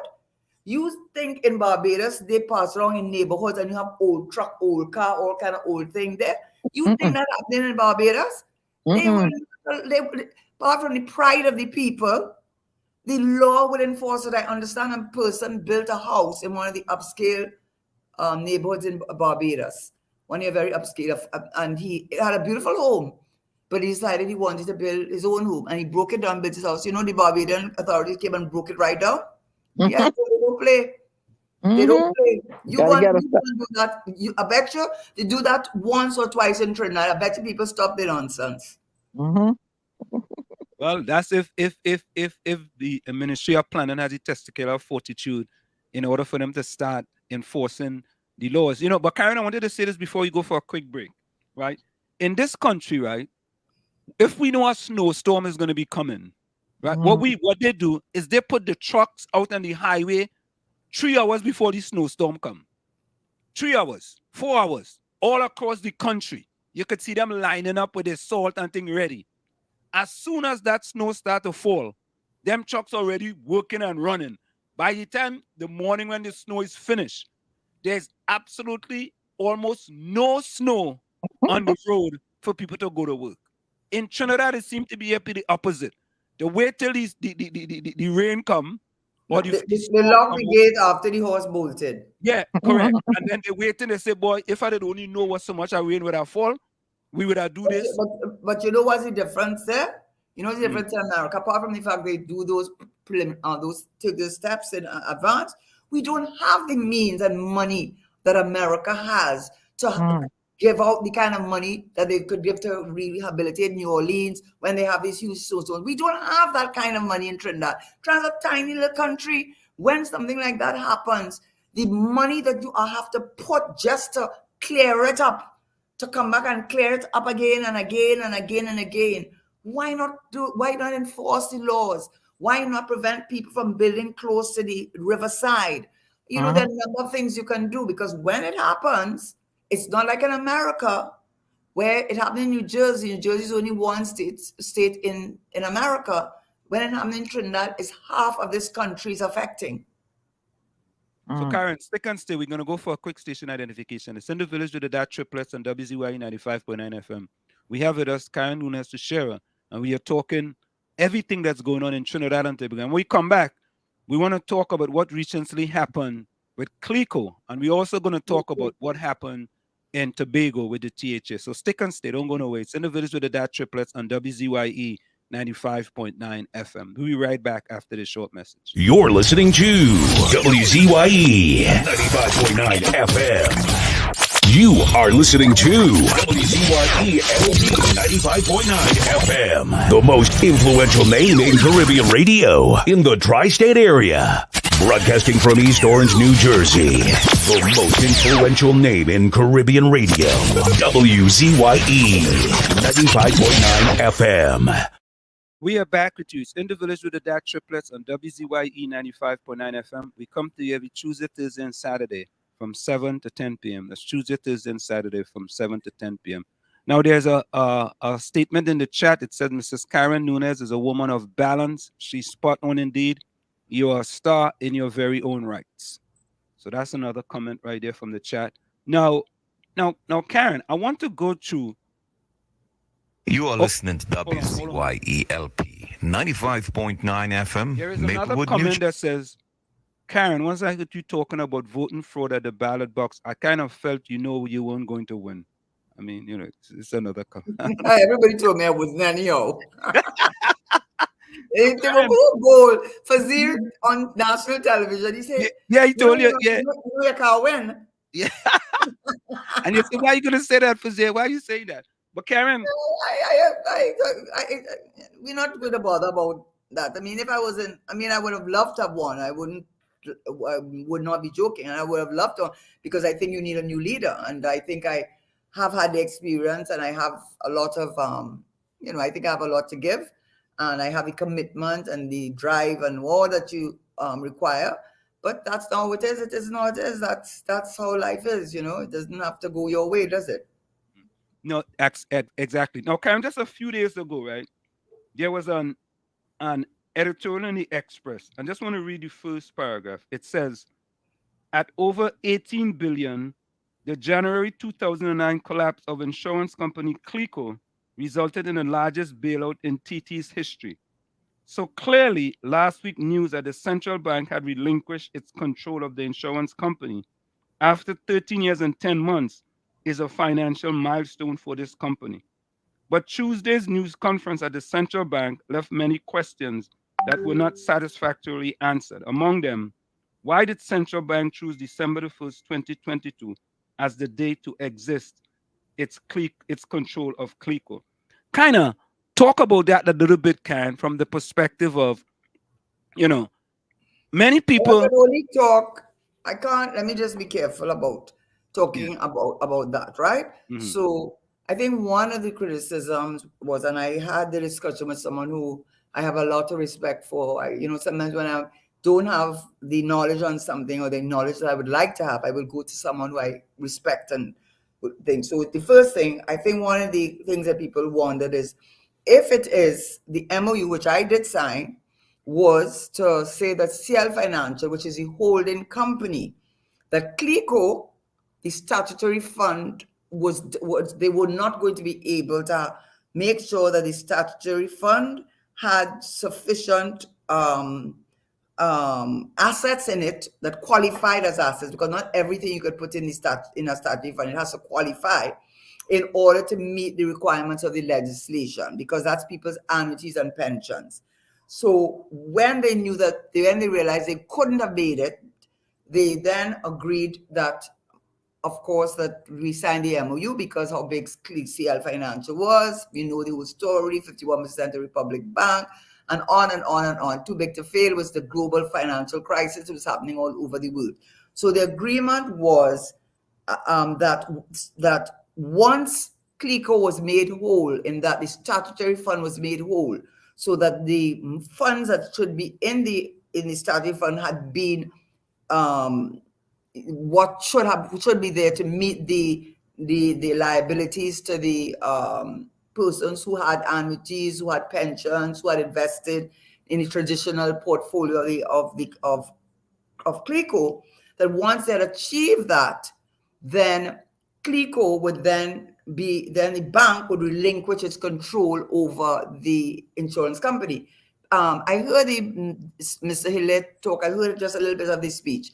Before 2009, the central bank had a Section 44D emergency power over financial institutions, but not insurance. In 2009, we went to Parliament and we got the insurance companies to come under the surveillance and the control of the central bank. So now it was under the control of the central bank. What people have said is that since 2019, it appeared that the statutory fund had been made whole. And because most of CL Financial assets, Republic Bank shares, a number of assets that they had were sold by the government in order to get back the money that they were owed and put onto the National Insurance Fund, they no longer presented a contagion risk, because that was one of the reasons. The reason was it was so big that if it failed, it could have a domino effect on the rest of the economy, and therefore the bank had to have control over the bank, over CLICO. But that had been resolved since 2019 when the fund was made whole. CLICO could no longer, or CL Financial could no longer present a contagion risk because most of his assets were sold or under liquidation. So many people wondered, why didn't you let them go then? The other thing I would tell you, when it happened, this is what we thought. So you see what had happened after 2010? I just had to turn a blind eye, really, because I am quite sure that it never had to reach 18 billion. The governor of the central bank, when we were trying to figure out how much money would be involved, we figured it would be about 5 billion. And we felt it would be about 5 years because we said they own the largest methanol plants in almost in the world down in Port Lisa's industrial estate. All the energy prices had collapsed. Oil was from 100 to 23, but as with everything, we knew the energy prices would come back up. So we anticipated in a matter of years that CLICO and CL Financial would be able to repay its debt to the government for lending them money to take them out, to bail them out, so to speak, and they would go their merry way. So I never understood why this went on for so many years and so much money was involved. And what really bothered me, I'm saying it now because I could say it because I know it. I'm not speaking secondhand. This gentleman who does all these forensic audits, the central bank hired Bob Lindquist to do a forensic audit to find out where the money was going. And I would meet on a Friday with the governor. I never saw the report itself, but I know the report was finished, and I knew it was handed over to the DPP, and I know the government had it. But we lost office. It was around the same time as we lost office. And he would show me how they would set up shell companies, these pretend companies, to look as though they were doing business when in fact they weren't in business. They were there to hide money. So what I found extremely disturbing to me, and at that point in time, I checked out, when we had said that, and it's in the Central Bank Act, there's a provision in the Central Bank Act, because years ago, I don't know if you remember this company, that Angel, it had a thing with like an angel with wings, and a lot of people lost all their money, their pension, everything. And because of that, they brought in a change in the legislation to give some sort of guarantee up to a certain amount put into the Central Bank Act. The point is, in the Act, it says that persons who are deemed to be responsible for the failure of an institution shall not benefit from a government assistance. And what troubled me a lot, and after that, I just signed off. After they said to us years ago that the CLICO now was made whole, so that there was the fund was, the statutory fund was made whole, you could then turn around and the very same persons who were in that Bob Lindquist report, who are in that Bob Lindquist report, you then handed over to them. Persons who gave them millions and millions of dollars were handed over to a whole set of them, because now that the CLICO fund was whole, they could get their money. How could they get their money? You did not do, the Prime Minister won't release the Commission report. And by the way, that was when we were in opposition. Why? Because he knows it says good things about me. It hurted him. He don't want to say that the Commissioner Coleman thought I did a good job, right? And he knows that I did a good job. The fact of the matter was no run in this country, no bank, no line in front of Republic Bank, no line in front of CLICO, nothing at all. You think that happened just by chance? I bet if that had happened, they would blame me. Well, so if I did a good job, together with the governor, and together with my permanent secretary, and together with the support of all the technicians, with all that support, but at the end of the day, the Prime Minister really left a lot of the decision-making to us and to me in a way, because I said they are not getting a cent from this government until they sign an MOU saying they're going to pay us back first. But what troubles me today is that they waited till now, when they could have done it in 2019, when CLICO no longer pose a contagion risk. And Mr. Hilaire was asked that, and he gave a poor answer. The other thing that also bothers me, and that is the last thing I can say, because I've really kept out of it purposely, is that CL Financial is now in liquidation because most of his assets were sold. Government is sold in order to pay off the debt. I don't know who they're paying all this money to. They had a lot. Anyway, let me not speculate. But what is going on now is Proman. Proman is going on now. I did not know. I made a mistake. I said but they have appealed. And the reason why Proman is so important is they are saying that is what Mrs. The person who was with Mr. Hilaire, she's in charge. She will start with him. She said, Gomez Miller. Ms. Gomez right, Miller. yeah, Gomez she said that now CL Financial is in liquidation. She doesn't know of any organization that is in liquidation that can come out of it. But I don't know if that's right. If we look at Proman, Proman is I'm sure a multi-billion-dollar organization, because they're dealing with methanol and etc. And the court had ordered Proman to return its shares to CL and CLICO less the money that had been paid, and also the dividends that should have been paid from 2009 to date. You know how much dividends that is? So right now they're peeling it. We wait and see what the outcome is. But if at the end of the day that the money that is owing to CL Financial and CLICO is far more that is owed to the liquidators who are liquidating CL Financial, maybe it might be the first example of a company in liquidation that does come out of the liquidation. She said she doesn't know of any case. So those are my two comments. One, why didn't they release them since 2019 when they no longer presented a contagion risk? Two, why was money paid out to these people who benefited, who were the same persons, many of whom, not all, but many of whom were the subject of the Bob Lindquist investigation? Why hasn't the government acted on that Bob Lindquist report? Why has the Commission of Inquiry not been released? And why has no action been taken against these people?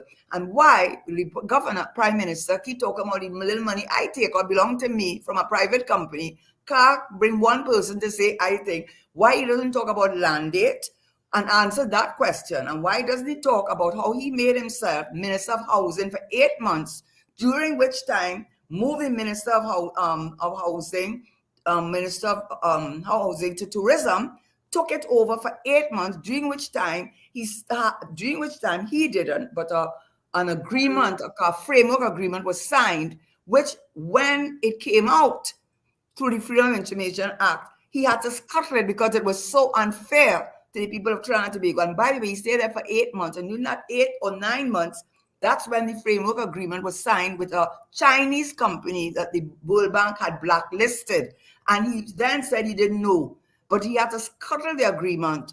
Why doesn't he answer that question? I want to answer him. I wanted to answer that question.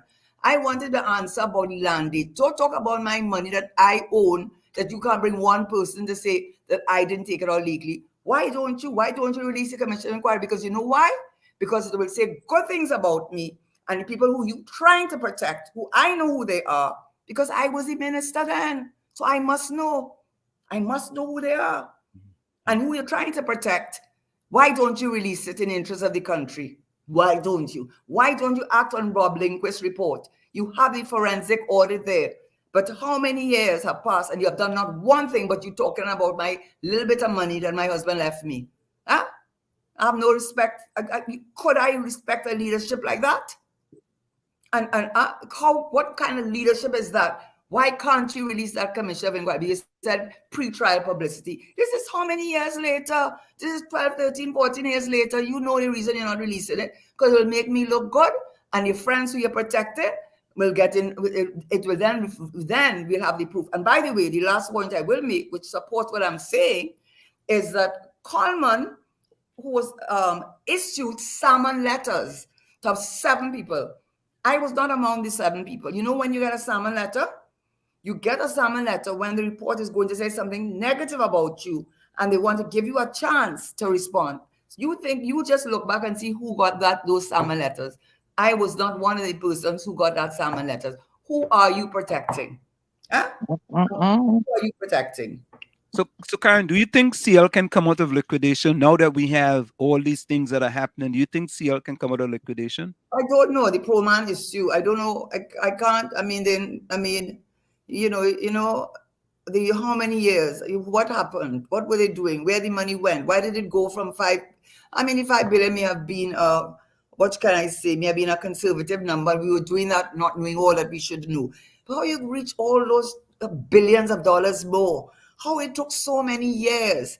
And why is it that I don't have the answer, because the pro-man issue, I don't know what is the outcome of the pro-man issue. So I could tell you there are a lot of questions to be answered, and I have kept myself out of it. I did my part, and when I realized there are things going on there that we were not in government anymore in any event, and I kept out. But you know what? You know what I'm getting? Go ahead.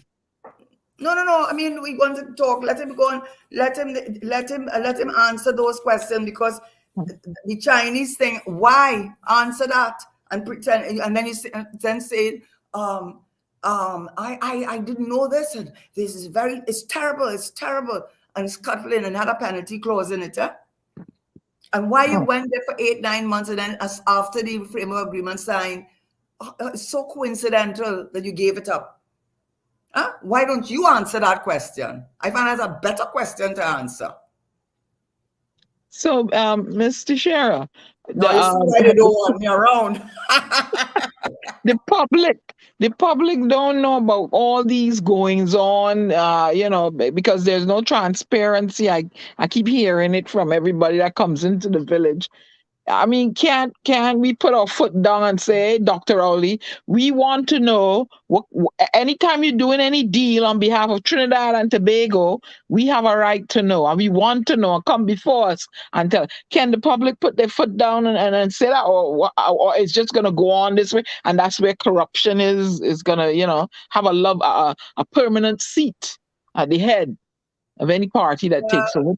Well, what I will say, I think that to answer your question, I think people, that's why there's a sense of cynicism, and people just have sort of feel powerless, because it doesn't seem to make a difference what they say. How many articles have been written? How many people have spoken out? I mean, so many articles. Look, you just read something from an article from the Express, an opinion. I mean, the CCTV scandal.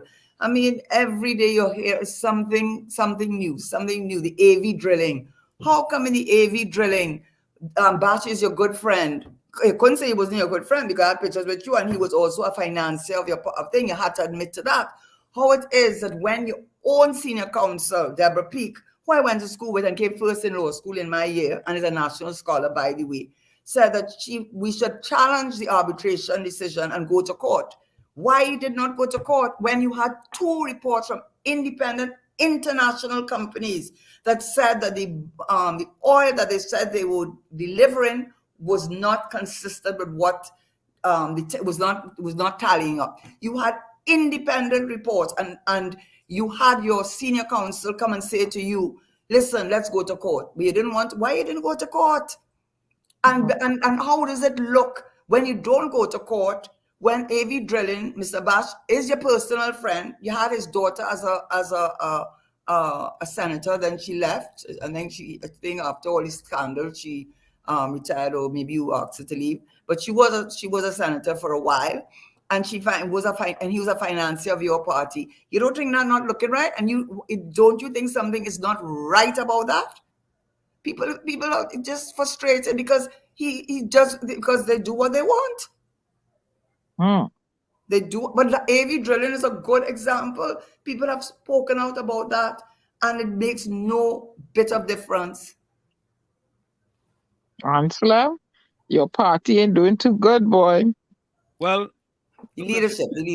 Yeah, the leadership. We love the party. A fish doesn't rotten from the tail, I have never voted in Trinidad and Tobago yet. I thought I may have voted for you, so I don't know who I'm going to vote for now. Yeah, I don't know who. You know what people have said to me? The good thing, I guess, why I feel this way, so many people, and surprisingly from some sources that I didn't expect. I was very touched by some of these sources. It was very unexpected for me. They all have said to me, they didn't think I was going to win, because they said, incumbency and all of that. But they said, they were just happy that I stood up. They said so much courage. I don't know if I had so much courage. I was Yeah, in a you did. You did. A lot of courage. A lot of But courage. I'm also a realist. And being realistic, I have to say that there are many people who may have felt like I did, but one, they were not members of the party, so they couldn't do what I did. Number two, many of them were still working. So many of them were on state boards. Many of them had their contracts with the government. I was in none of those positions. So I had a freedom in a way to do that. And also, I had been in government and I understood government and I worked with many of these people. So I wasn't talking without some knowledge. So I just don't think I think it was not so much, people may say it was courage. I never looked at that way, but thank you for thinking that of what I did. No, Karen, it is. You were offered a senatorship before, right? But he says, he told me, I know you didn't tell me because I don't ever listen to that. He told you people that. I heard that he said, but I must come and tell him. I said, I'm not going and tell him. I said, I'll come and say it outside, but I wouldn't do that. But they know it's true. They know I know it. They know I'm talking the truth. So Karen, what about if he sends someone again or someone comes again and offer you something in this RPNM? What would happen? But you have me almost stuttering. Why? Listen, I don't know how else to say this, Anselm. I'm just saying this in the most clearest way that I could say it. The reason I did not even consider it, and I told the person no, and I said no because I want no part of this party. One day, it looked as though for at least for the first few years, in order to be on the right side, you had to bad talk Mr. Manning. Karen, no part of the RPNM, no part of the Rowley PNM. No way. Listen, I have to respect you as a leader. And I sure they would have fired me. I had to get in trouble after the second cabinet meeting. I sure I would be asked to leave. So I would not no part. I want no part of them. I want no part of where they're getting their money, where I believe they are getting their funding from.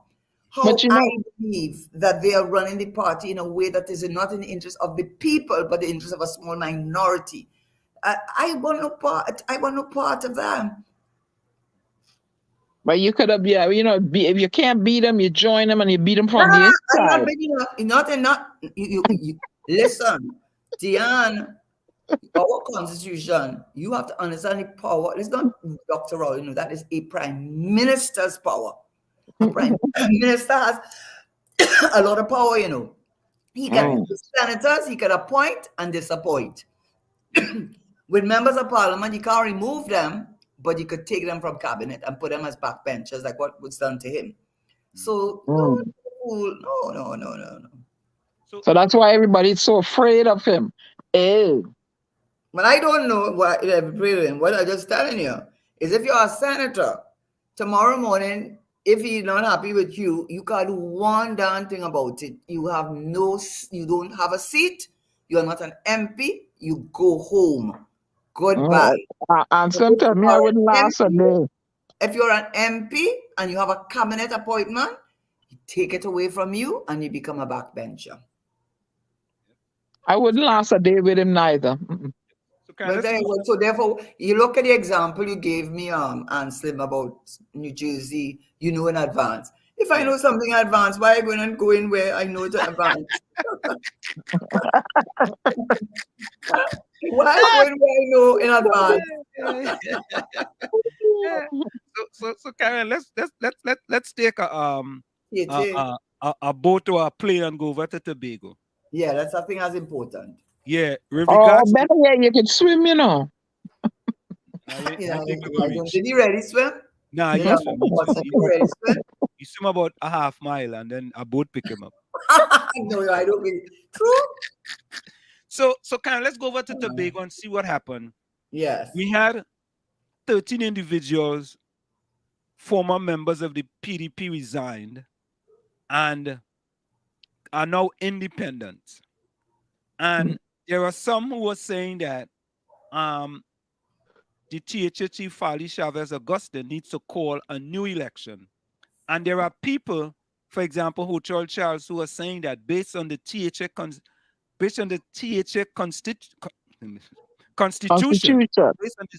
constitution, There are nothing in the Constitution that says if you are now an independent in the THA that it should means that you are no longer part of a party that you have to call an election, right?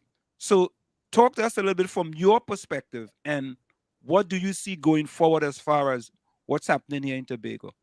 Okay, I think Ochoa Charles did an excellent job in it, because I think you may have sent me the video, and it caused me now, as the lawyer in me now, to go and check all the law and so on. And basically, what it comes down to this: the THA is the Tobago House Assembly Act, and the act, the assembly is a body corporate, and therefore it is made up of assemblymen, councillors, and a presiding officer. But in order to be appointed, become an assemblyman, there's no requirement of you being a member of a party. There's no mention of party in the thing. This is what he said, and he's right. There's no mention of party. There's a process. You go to an electoral district. You win your electoral district. You then become when it's appointed, you get sworn in as an assemblyman. After that, next thing is the presiding officer, which is what causes stalemate. And then they went to 15 seats.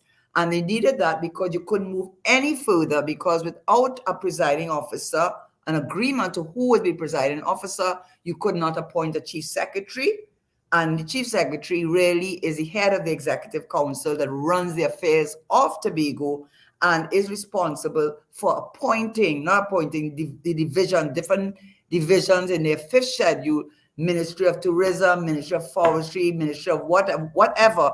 He is the one that appoints the various secretaries. The chief secretary, appoints these other secretaries to do the work. They become equivalent to having ministers, and he's like equivalent to prime minister. The deputy now does not have that kind of power. It is the chief secretary that has that power.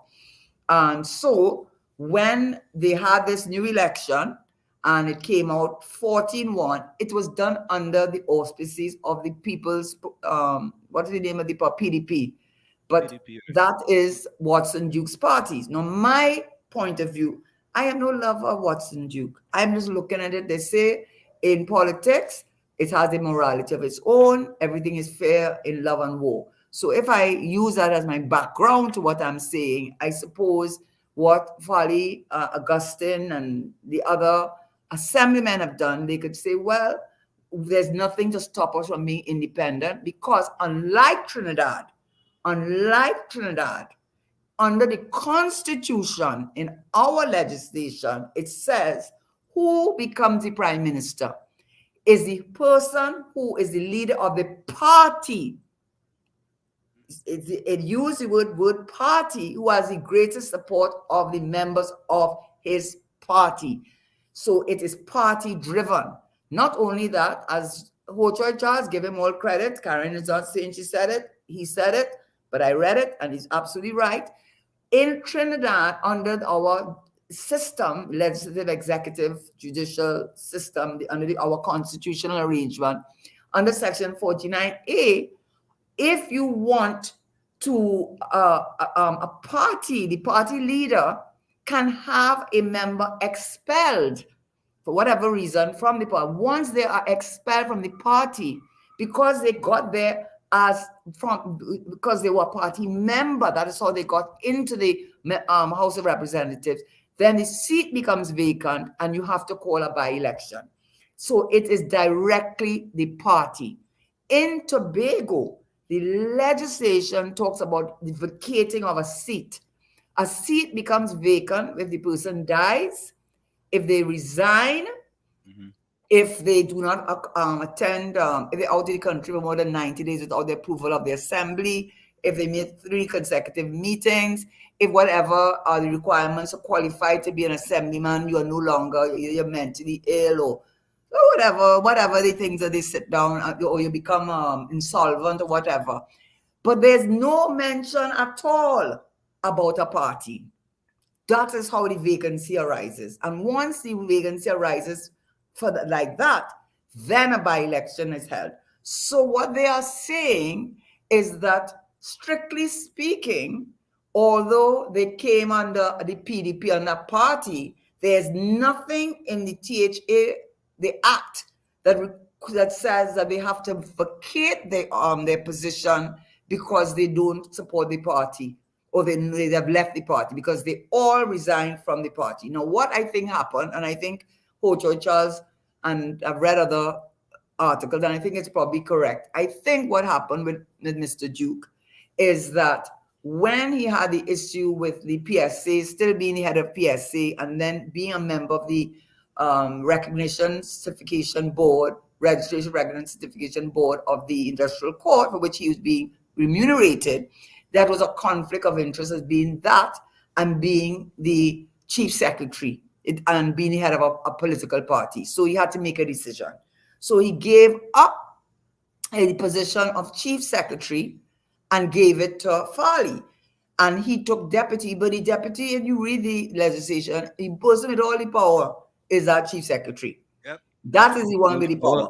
Yep. So he is the one with the power. But I think what he thought, and I think maybe right, maybe wrong.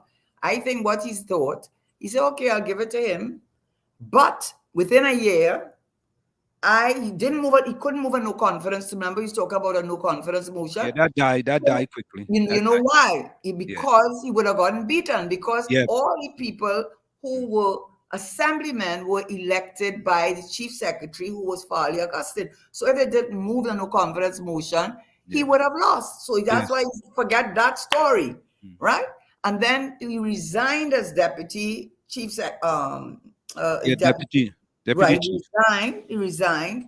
But what he did is, I think he thought by expelling them from the party, that is Dr. B. Israel and Farley Augustine, both of them deputy political leaders, expelling them from the party would have the same impact as it would have in Trinidad, which would mean now, having expelled them from the party, they would have to step down, which would have happened in Trinidad because it is the party. So that backfired on him. And Karen, not only that, but before Faith B. Israel was appointed as deputy chief, Martin George had filed an injunction that they basically ignored, and it just went away. They had fallen in. It just went away because he was filing it based on the House of Representatives Trinidad, as opposed to the PHA Act. So continue. Yeah, and I like Martin, but obviously, George could have schooled him. He schooled me. So what I will say is this: what I think is wrong now. This is my opinion on it. I think if people say one view is that Watson Duke knew that he could not win if he did not say that he was going to make Farley Augustine chief secretary. That's how he got people to support him, because people were kind of afraid of Watson Duke's personality, and Farley came across as being calm and moderate and so on. That's one school of thought. But I have had another school of thought from a Tobagonian who said to me, no, you do not know how popular Watson Duke was.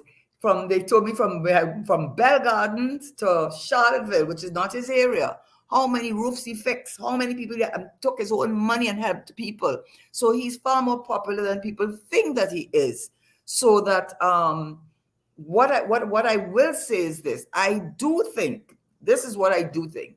I think all these 11 could not have gone up on their own as independents, because you need the party structure, you need the party's resources, the party's cohesive. What a party, you need the party. I don't know anywhere in the Caribbean that independents running a country.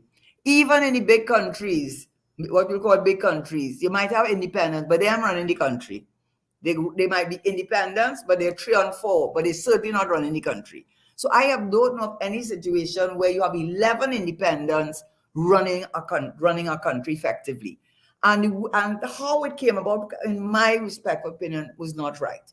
Because there's no way, if they did not have the party structure behind them, the resources, everything the party stood for them to go and go for elections would they have been able to do it on their own? I don't know if Dr. B. Israel, I like her. I don't know Falia Kasim thing, but he seems like a pleasant person and so on. But I don't know if they could have gone to the people of Tobago on their own and without a party behind them. I have never heard of that. So I think there is something very wrong, in my view, that because the legislation legally allows them to do what they are doing, and they are doing it, that it is right for them to act as though if they did not have Watson Duke and the PDP, would they have been there in the first place? I doubt very much, because you need financial resources. I know about that. You need money thrown, money to support you. You need a lot of structure. And if they did not have the structure of the PDP behind them, I wonder if any of them would have won their seats as if they had gone up strictly as independents. It would be the first in the history of the Caribbean, as far as I know, that independents running a government. So in that sense, I find that's not right. That is not right. And I'm sure, one last thing I would say is, I am sure Watson, you're not taking that. You know the other song? I had taken that. No. But Karen, also, there was just a report came out that one of the assemblymen, Watson Duke, and this is public knowledge, Watson Duke went to him behind Farley's back and told him he want his support to bring, I think, a no confidence against Farley. And if it works, he will make him the THA chief.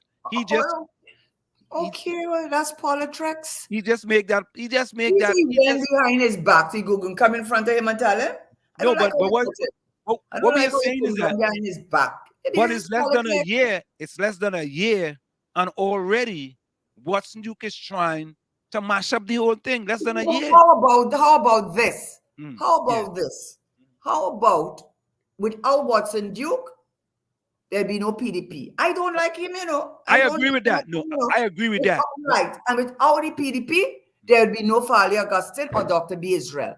Okay? Yeah, because they could not do it on their own. And if you were Watson Duke, if you were Watson Duke, who you felt that was your party, and without your party, these 11 people could not stand up on their own, you will do everything within your power legally to bring them down. And I don't, and that's politics. Politics is not for the faint-hearted. If you think politics is for Girl Scouts, and well, maybe Boy Scouts have a bad name, so I better not even say that. And I can't even say priest, because they all have a bad name, right? I'm a good practicing Roman Catholic, by the way. But the point I'm making is that even you cannot blame him. If I were Watson Duke, I'm not taking that just so.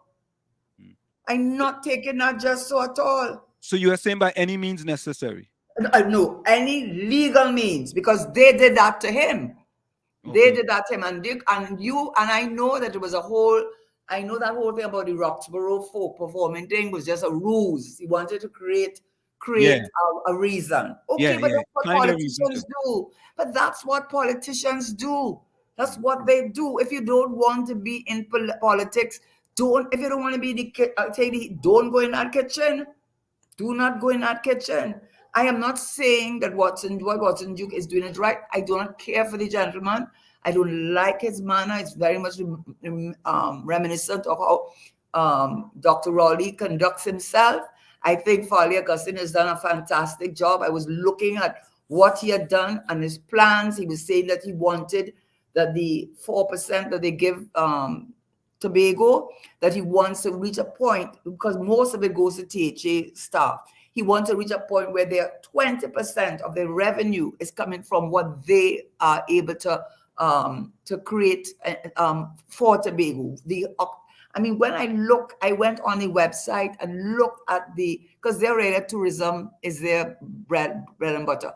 When I looked at that website, I was so impressed. It put our own, and I went and looked at our own in Trinidad, put them to shame. To shame. He went through July, what is happening in July, the events for July, the events for August, the events for thing, the old Tobago wedding, the superstitions of Tobago, every single thing, heritage. Then he talked about the October Carnival, right? And everybody, the hoteliers and the chambers, said it was a great success. And the initial figures, 85% occupancy. He has done a fantastic job. He said when it comes to procurement, he said when it comes to procurement, to build anything, it's Tobago contractors first. I mean, I find him. He also, even on his website, they talk about tours. You can arrange tours, places to visit. I mean, I was totally blown away by how organized and structured. So I have nothing against Amfali Augustine, you know. I think if I have to judge from what I saw, what he's doing up to now, I mean, I think you're gonna have a hard time to let people say that this young boy making a mess.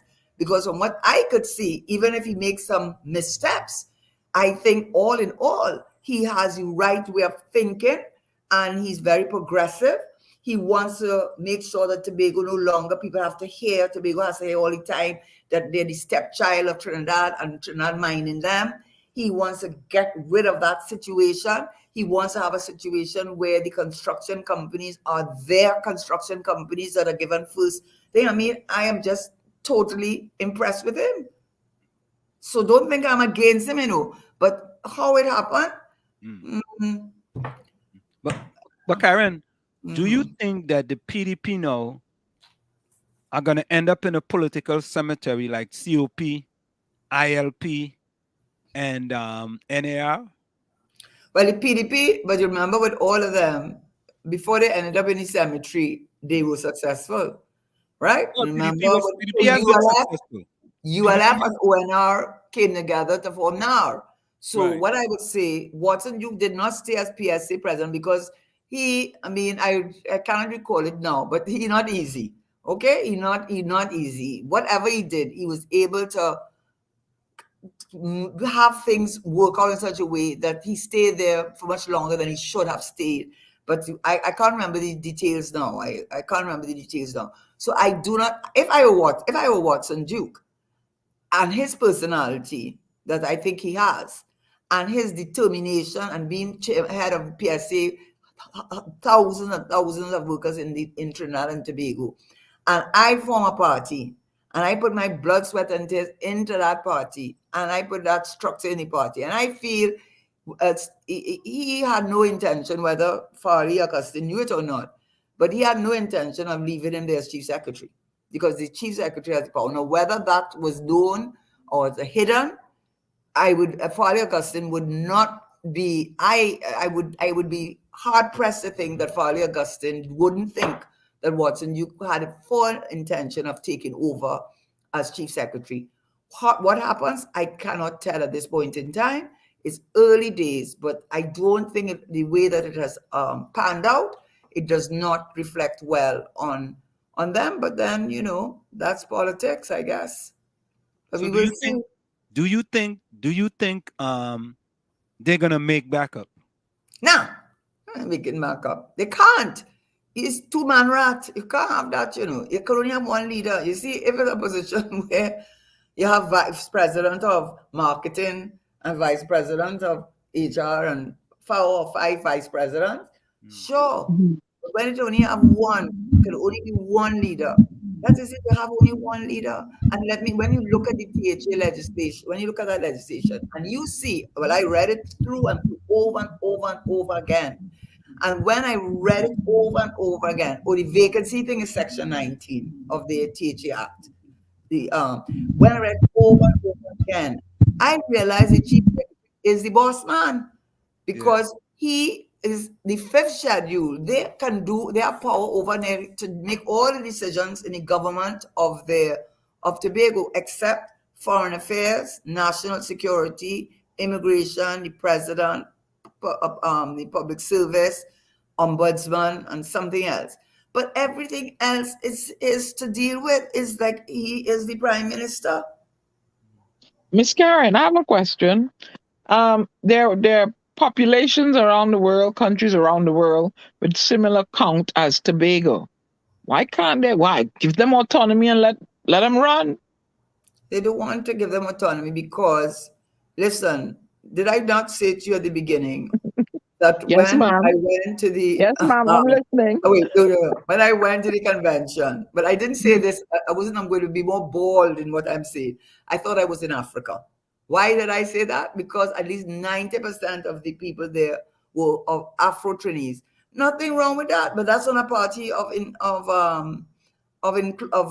inclusiveness, so that you cannot expect that in Trinidad that with the issue of ethnicity playing such an important part for the PNM, you have to understand 40% of the population of Trinidad is, you could say, East Indian, and therefore you might say UNC. 40% is Afro-Trinidad, you might then say PNM. And then there's a whole 20 that is growing and growing and growing of floating voters who are not going to be loyal to either one, but they want to see the issues. Tobago seats, it might be 60,000 people, but it's two important seats. Didn't you see how Anna Robertson became Prime Minister of Trinidad and Tobago? How you became Prime Minister? How much seats he had? I don't know if you know, but he only had 2 seats. Right? So for the PNM, letting go of Tobago is letting go of potentially 2 seats. And the way that elections are going in this country, where they get tight and tight and tighter, then those seats become very, very important. But to let the letting go comes down to Trinidad, or if Tobago puts forth themselves like how Trinidad put forth themselves to the Queen back in the day, can't Tobago put forth and say, hey, listen, we don't want everyone. They can't do it? Of course they could do it, but guess what? The Dispute Resolution Commission, Section 141 of our Constitution, Tobago, that is why a lot of Trinidadians can be very harsh on Tobago, and why a lot of Tobagonians have, have issues with Trinidad, saying that they are the playground for Trinidad, right? The Constitution says, this Dispute Resolution Commission that was introduced in the Constitution, Section 141D or something, says of our national budget, for a minimum of 4-point-something% must go to Tobago. So this year, I think 1.23 billion based on the 4% thing went to Tobago, and then the Minister of Finance, being the kind person he was, gave them an additional 500 million to kind of jumpstart the tourism. And why? Because about 93% of that budget is spent on THA salaries or THA thing. So there's very little money left for capital investment and to make Tobago the independence that they would like to have. So the reality is, as much as Tobagonians might want to say adios, goodbye, Trinidad, the reality is there's still a great level of financial dependency. It comes like the CPEP workers and your workers, which the government likes it just so. Stay right there because you are our voting group. And you stay right there because we don't want you to get any ideas and become entrepreneurs and next we can't control all you. Right? So Tobago, he is saying that he wanted to reach a point where Tobago on its own would be able to generate revenue of over 20% of what they need. And also Tobago has said in their argument, which is a good argument, because at one time Dr. B. Israel used to come on a show that I used to be on very frequently. So I got to know her through that. And I'm very, very impressive lady, I must say. As well as the James brothers, they would be on, sit down under coconut, under a tree eating breakfast, by the way. But what they've said is that what people Trinidadians fail to recognize, that they do not ever want to place a maritime boundary between Trinidad and Tobago. All the measurements or description of Tobago are inland, the rivers and so on. You know why? Because those seas are full of natural gas. So what they're saying is that if you want to say that we so dependent on you, a lot of that water of Tobago is full of natural gas. And therefore, once that natural gas is exploited, we have earned our way. Another point that was made, but I never checked it, so I can't say for sure if it's true. But the other thing is, they said to get to Port of Spain, there's a channel you have to pass through, and that channel is like a channel through that separates Trinidad from and Tobago. So you need Tobago in order to pass through to Port of Spain. It's like with Taiwan and China, with all the talk. China to send its goods to the North America, that what separates China from is Taiwan. Hope I have the right country. The one they're fighting and saying that they're part of China, right? Yeah. Yes. So they have this channel, and Chinese have to pass through that channel that separates Taiwan and China in order to go to the West with their goods. So that argument was put to me as to the value of Tobago. So Tobago has political value for us. Tobago, when I say for us, for the PNM, a lot. You see, A.N.R. Robinson was Prime Minister with only 2 seats. And by the way, that same A.N.R. Robinson that gave the government to Mr. Mane, remember? After 1 year, he talked all things and rivers turning into streams, into rivers and all that kind of thing, whatever he said. And he gave the government to Mr. Mane, and then Mr. Mane called election 1 year later. So don't underestimate that. And then he became president. And that same year, Robinson became president of Trinidad. I was both prime minister and then president. It is possible that some young person in the future might, just step forward with a more level head than Watson Duke and say, you know what? I'm tired of this thing on Trinidad. Let me take Tobago. It may be possible because every time, how I learn, right? I learn from people who went before, mistakes that were made, and I look at their blueprint. How can I improve on, the areas that they were lacking in? So somebody might come again in the future and say, hey, Watson Duke did this. Let me try. It might be folly because it might be folly because what is clear to me, there's 2 things. Another thing that I learned, normally at the end of a budget year, right, which is usually end of September, you can go as far as the end of October. Then you have to pass a budget that you can't run the country, right? Normally, a ministry is given their budget allocation. Whatever is unspent goes back into the consolidated fund. You don't keep it; it goes back in.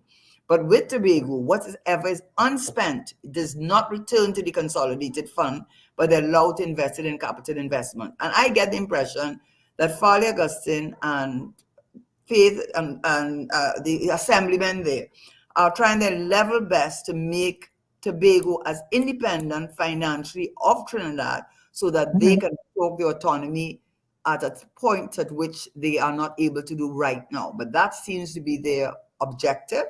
If I were a betting person, I would say that's their objective. But well, Karen, Eugene Julian just said, he said, Diana, Karen is saying the same thing I've been saying.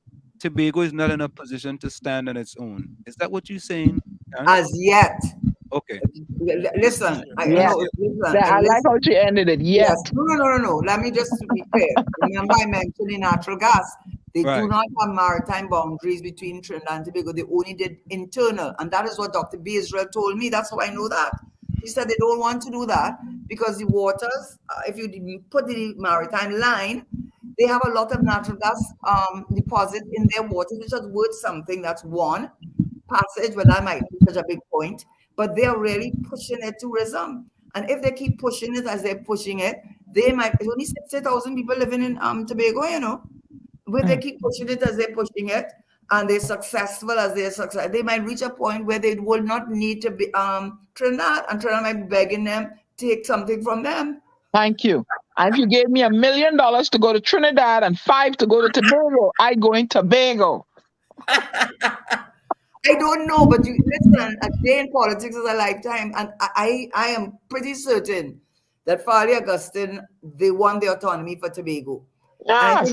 And Sat Mirage. Sat Mirage was real insulted to Tobago. And he called Tobagonians lazy, shiftless, and what dependent on. You couldn't insult Tobagonians more than Sat Mirage, God rest his soul, wherever it may be. Tobagonians, as he insulted Tobagonians, and some of the brightest and best minds I know. I'm from Tobago. Come out of Tobago. I don't want to call it names because, I don't want to call it names, but some of the people it's true. A lot of people that I know, many of them are from Tobago. Some of the brightest minds have come out of Tobago, and that is a fact. I come from Barbados. Go ahead. I thought you come to Tobago and Trinidad too. I come from Barbados. We getting feedback from you. Okay, I wanted to ask a question to Mr. Tesheira. Go ahead. Now, the independent senators in Tobago, if they were to unite and form a political organization, couldn't they become a force to be reckoned with for a long time? Yes, that is true, and I think that's what they intend to do. That is the intention. Now that he threw them out, expelled them, but he expelled them from the party. So they are not in the party. Even they are truly independent because he expelled them. And you're right. And I think that's what they do intend to do. Give it a little time, let things settle down. He looks like a level. He might be young.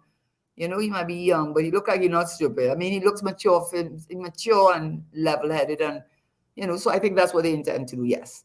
But what I will say, the only thing I'll say is, if he wasn't up against someone like Watson Duke is a worthy opponent, and I just would not. I had to deal with him once when I was doing Revenue Authority, and he came in my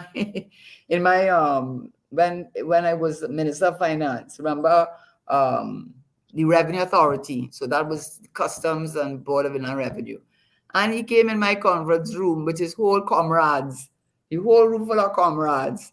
And he's sitting at the head. Well, I don't know if he was sitting in the head or I was sitting in the head. But the way I felt is that he was sitting at the head in my conference room. And the way he talked to me and the way he behaved, I say he is not easy. He's not a man to, and all now is he's no fool, and he's not taking it like that. So I don't know how to play out. It's too early, but yes, they intend to form a party, I imagine. But Karen, just to go back, what Satma Raja said, he said nothing going correct in Tobago. They are lazy. 6 out of 10 of them working for the Tobago House of Assembly, getting money from Port of Spain. They don't want to work, and when they get a job, they go 9:30 and 10 o'clock, they go for breakfast. He also suggested that the able-bodied Tobagonians who were lazy prefer to only run crab and goat races and target white teachers whom they robbed and raped. That's telling you. And he is not, and you are, first of all, you are Hindu and you're East Indian and you're Trinidadian. And you're saying that. I could say, how about, listen, it's a funny way how we decide where someone is a dependent or someone is living off the largest of the state. Because I might say, for those many, many, many years, that they kept sugar alive. Yes, you don't want to hear it, but I had to address it because when the European Union said they had preferential treatment for the bananas in Eastern Caribbean and the sugar for us, it had come to an end and they were giving us a certain lump sum of money, and the sugar workers said it was theirs and the money should be given to them. So I wanted to say then, if the oil companies then that the oil whatever money is comes from the oil companies must belong to the people working in the oil company. It's to the people of Trinidad and Tobago. But the point I'm making, I know that, and actually Dr. Rowley was Minister of Agriculture at least during part of the period. It was unsustainable growing sugar in Trinidad. One, I dealt with it in Parliament. One, you had places like Brazil, places like in Asian countries that had the land space that they could grow sugar on miles and miles of land. They had also using combined harvesters and mechanized everything. We could not compete, not either on price or production, mostly on price, on the world market. In fact, top of the hour, y'all. In fact, let me just say this. In fact, the government kept the sugar alive at the cost of $5 billion, keeping alive a thing that was supposed to be contributing to the revenue of Trinidad and Tobago, but instead of being a revenue contributor, was a drain on the treasury for a tune of $5 billion. What do you say to that, Mr. Satmaral? Because I think, no, you're not with us. You don't. That's the same difference. Karen, let's go for a quick station identification. Stick and stay. When we come back, we're going to wrap up. Stay right there. Wrap up, yeah, okay. Yeah, we're going to go for a quick station identification. It's in the village with the DAT Triplets at WZYE 95.9 FM. You're listening to WZYE 95.9 FM. You are listening to WZYE 95.9 FM, the most influential name in Caribbean radio in the tri-state area. Broadcasting from East Orange, New Jersey, the most influential name in Caribbean radio, WZYE 95.9 FM. We are back with you. It's in the village with the DAT Triplets on WZYE 95.9 FM. We come there every Tuesday, Thursday, and Saturday from 7 to 10 p.m. Tuesday, Thursday, and Saturday from 7 to 10 p.m. So Karen, we have touched so many things tonight, right? We touched on Tobago. You know, we touched on what's going on with CLECO. We touched on that. The main thing that we see here today, well, one of the big news was with that press conference with CLECO and what's happening with CLECO. We touched on Tobago with that kind of mashup that they have in Tobago between Chief Fali Chavez Augustine and Watson Duke. And I in my opinion, I believe Watson Duke has put the PDP in the political cemetery, the same as COP, ILP, and NAR. And, you know, he just keeps digging. There's a quote that says, you know, at some point in time, you have to stop digging, and he keep digging. But, you know, I have coined him a transformational leader. And the reason why I coined him a transformational leader is because he took a party from 2 to 6 to 14. I've also coined Fali Chavez Augustine a transformational leader in Tobago as well, because in the 1 year he have done fantabulous and splendiferous things in Tobago that have not been done in 21 years. And you can see when you can do that in less than a year, it's transformational. There have been 1 or 2 missteps, but I always say that when I go to my class the first day of school, I give them the 9 times table. And I always put 9 times 10 is 91. And everybody just keep looking at the one that I have wrong, which is 10%, as opposed to the 90% that I have right. So many people may be looking at just the few things that they may have misstep. Like, for example, you know, Faith B. Israel saying that she doesn't take no calls, you know, before 6 a.m. in the morning. You know, that was that was just. I don't blame you. I don't blame you for saying that. I understand it. I mean, yeah, but that was a rookie misstep. But I mean, I don't hold it against her. You know what I mean? Totally. Yeah, I don't hold it against totally, because every time we have called Pastor Baines on this show, he has picked up the phone, right? So you can't say, you know, I mean, I'll be honest with you though. Whenever we have called Fali, he has never picked up the phone.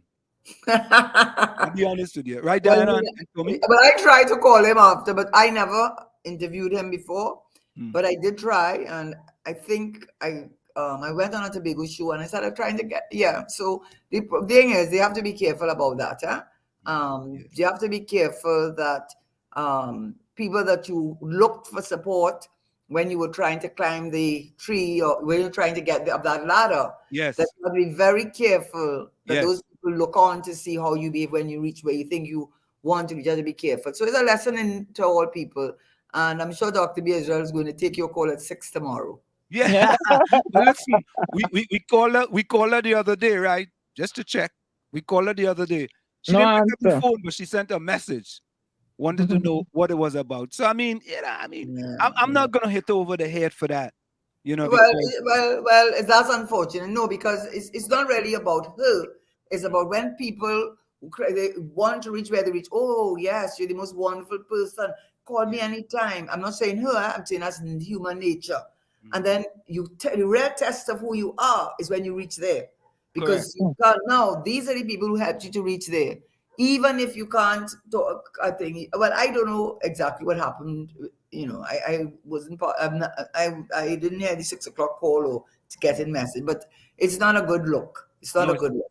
It's not a good look. And that's all there is to it. And I think too, it's important for Fali Chavez Augustine to try to get better, right, at that thing of not picking up his phone, or put a voice note on the phone. He has somebody that's supposed to answer the phone for him. Because when I try to get him, don't think you're the only one. But I never tried to speak with him before that. I will say that. But I met him on a CNC show, a budget thing. And he was very nice, very pleasant. He was treated like a rock star, actually, the way people were responding to him. And but he was very nice, very, very nice. He's a very nice guy. He's a very nice guy. And he gave me his number and so on. But for nothing could I get through. And then I was told he has a person who takes his calls. I understand, because everybody and his mother. No, that's fine. No, that's fine. But the thing about it is this, right? It's funny, right? When I couldn't get him no more, we was trying to get him on here. But listen to this. Prior to the election, we got him whenever he wanted to come. He just showed up. But I feel he should get the message and reach out to you and say that, no, he should, because that also shows, in my mind, it shows ingratitude, a lack of humility, and it's not a good leadership quality. It's not. But Anselm, in defense of him, he did come on the show recently a lengthy time. But Anna, that wasn't through him, though. I reached out to Pastor Baines. Oh, okay. He did come. No, he came, but I had to go out in the room. Then okay, well then. I had to bowl a spin ball. But then keep on doing that, and you will get through. No, that's fine. That's fine, because we still get into the same end result. Okay. And that's the most important. And when I went to Tobago to perform, he got late. He got there late after my performance, and I chastised him. And I'm sure he took it well. I'm sure he's a good guy. He's a good guy. I don't care what he smiled and took a picture with me. Exactly. He's very good. He has good intentions. He has to work on. Okay, that's something he needs to work on. That's and we all have shortcomings. We all have shortcomings. He's a What's good yours? Guy. What's yours? What's yours, Anselm? Me? Mr. Fantabulous. My shortcoming is that I like to go out and run too much. No, your shortcoming is 9 10s or 91. Yeah. I like that one. 9 times 10 is 91. Yeah, that's what I'm telling you. People like, Professor, you come into our class, you're a big professor, and you put up. But Karen, listen to this right before you go. A person on social media was trying to embarrass me, saying that this little black boy from Chumaka Claventel is not a professor, right? And the thing about it, I said, at least he was trying to disrespect me. She spelled professor Professor. I said, at least, if you're trying to disrespect me, at least spell professor correctly. At least, that's the least you could do, right? And I tell her, I said, well, you know, can I just say this about my family thing? I mean, I'm sure they said a lot of things about me. I don't listen to them. I don't listen to them. The opposite of love is not hate, is indifferent. When you're indifferent to somebody, you know what you're telling them? I don't even care what you think about me. That's right. And that's how I really, I don't mean I don't disrespect you, but you are of no consequence to me unless in some way you are impacting me personally. That's how you treat people like that. Miss Karen, it's called freedom of speech. Free DUMB of speech. Karen, then we had a good day. It's 10 o'clock. I want to say to you, thank you so much again. You always come in the village and you always forthright. Any closing words before you go? No, what I will say is, when you ask me to come on, I do my homework. You see how those children in your class, you notice when I come, you think I just have that information just sticking around in my head like that, And no. Whenever you ask me, from the time you ask me, and I know the topics we talk about, man, if I read that THA back, front, read up to what I do, and I try to do that I try my best that when you ask me to come on your show, and I feel very humbled by that opportunity, I try my very best when you're listeners that I give information that is valid, that is correct and fair. And that is what I strive to do at any time I come on your show. That's why, Karen, there are many of us who would like to see you one day as a political leader of the PNM, because we feel that you have a lot to share with not just people who are PNM, but by extension, the people of Trinidad and Tobago as well. Thank you. Thank you. And Diane, thank you. And Barbados is a country to be proud of. That's right. That's why I say I is a Bajan, 100% Bajan. And who ain't like that? I is a Heck Bajan. nah. Okay. All right, Karen. Take care. Right. Thank you so care. much. Okay, bye-bye. Bye-bye. Take care. Take care. So, folks, there we have it. Anytime she comes here, there's always a oh, I gotta add you guys to the screen. Oh, you guys. Anytime she comes into the village, it's always a very discussion of many things. Ellis, welcome. Below the belt. He now get the phone from his wife and he coming in here. And I'm gonna Eugene call says, your wife. Yeah. And Karen have not met this It's Tobago yet. But Mm-hmm. Eugene, when is the last time you've been to Tobago? You talk about Tobago, huh? Eugene, yeah. The last time you see that's Tobago right. was in the movies. This Bajan been to Tobago more than he, but. So, all right. So, listen, Ellis, you just come put closing comment. Eugene put closing comments. Takesha put closing comments. Carice put closing comments. Hailey put closing comments. So, for Mark Daniel, welcome back, boy. Yeah, Judy put closing comments. Mark in the house. Yeah, Mark in the house. Carice, Hailey, Arjun Kapiza Singh.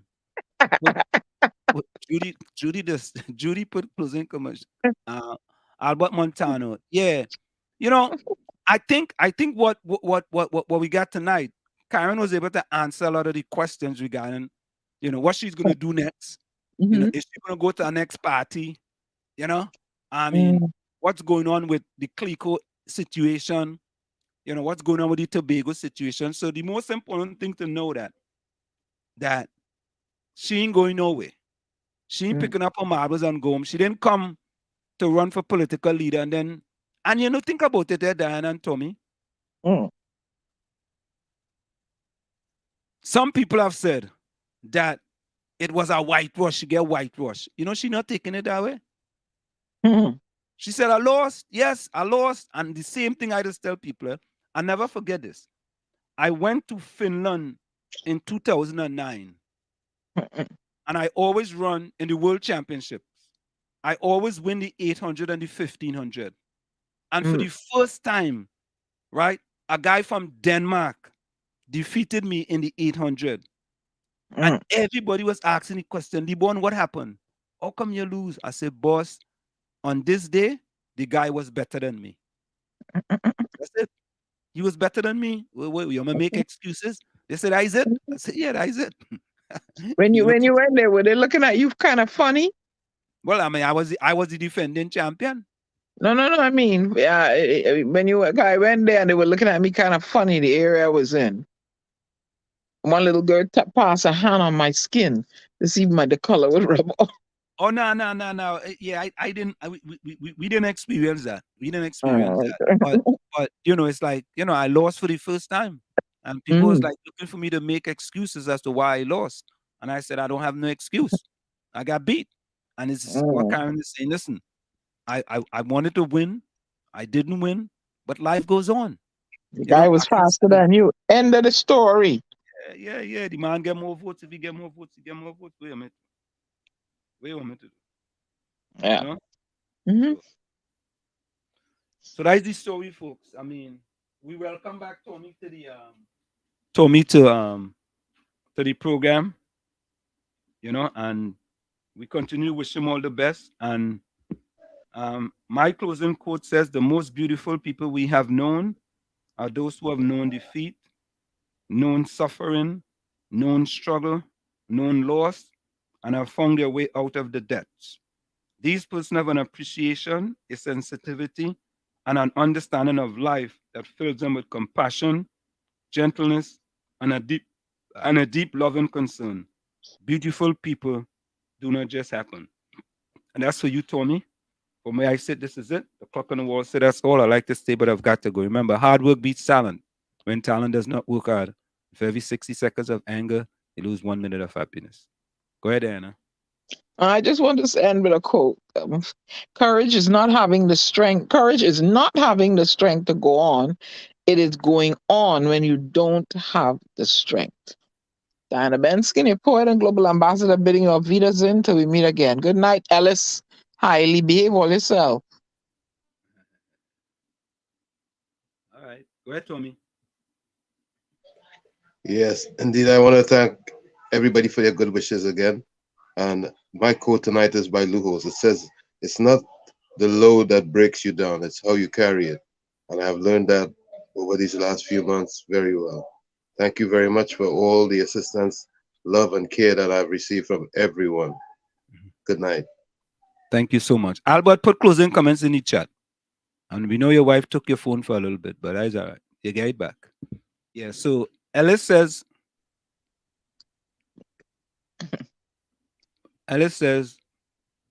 my comment, I'd rather be a shadow in the dark than a fool in the spotlights. Karma is undefeated. Yeah, Ellis want to be a poet, you know. Look, we have a new person here, Cody Balaram. Who, Cody? Cody Balaram? Yeah, cane was a drain on the economy because all over the world it's cheaper to produce sugar. Well, import tomatoes, chives, it's cheaper outside. Cody, I wonder if that is Kapiza cousin, boy. Who knows? Oh. Albert, good night. Good night, Albert. Let me see. I travel every year except during COVID. Ellis say I'm talking to Karen in my freshwater accent. Really? In your your freshwater Yankee accent. You see, I tell you that. I tell you that. That's his brother. Cody's brother. Lord Father help us. Yeah. It's three of them now. It's Cody, it's Arjun, and Kapiza. Three of them related. Three of them related. Eugene, I tell you, put a closing comment in the chat. I'm waiting for you. And then you go say, I ain't read your comment. Right? Like he can't type out, he's type slow. Yeah. All right. What is the closing song we going on with? Don't know. All right, hold on. Not mind for you put you in jail again.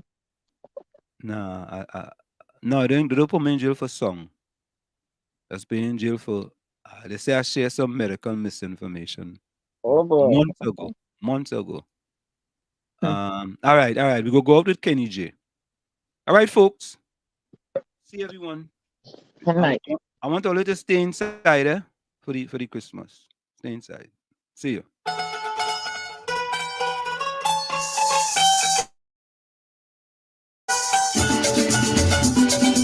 Yeah, man.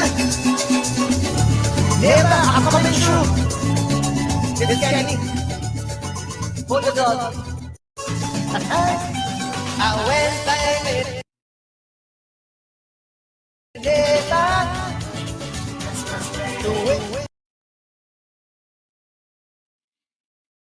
I'm very Christmas.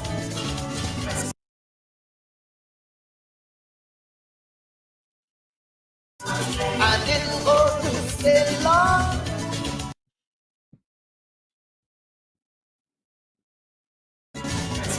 I didn't go for no big rush. As I was leaving, it started raining. You don't have to pull out so quick.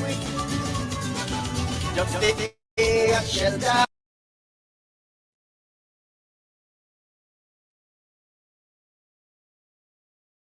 I have no umbrella. If you leave now, you will get sick. She tell me to stay inside a little longer. Stay inside. a little longer. If you get sick or you can't sing, it's Christmas time, anywhere you're going. She tell me to stay inside a little longer. Stay inside, stay inside, stay inside a little longer. Oh, God.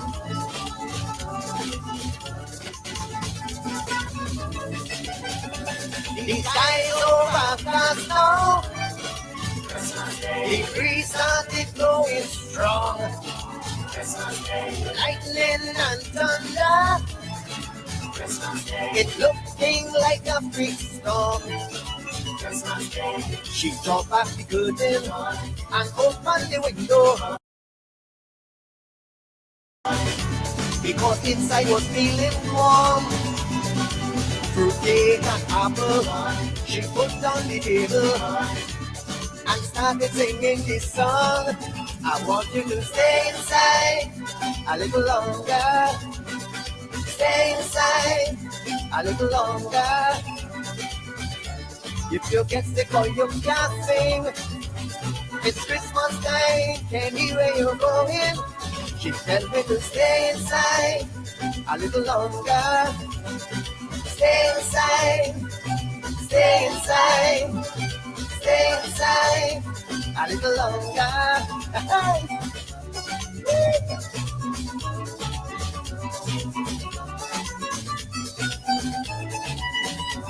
She put on soca parang, a big one from Spangalang. Baron and Scruncher, my run crazy and danger.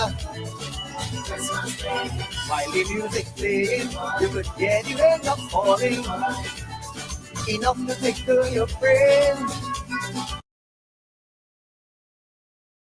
My glass was empty, she take it from me, and pour an next drink again, and tell me to stay inside a little longer. Stay inside a little longer. If you get sick or you can't sing, it's Christmas time, anywhere you're going. Lord, she tell me to stay inside a little longer. Stay inside, stay inside. I want you to stay inside a little longer. Yeah, man. Oh, Lord. You know you could stay as long as you want. You don't have to go now. We don't run nobody, you know. Own every mile at the Hyundai Getaway Sales Event.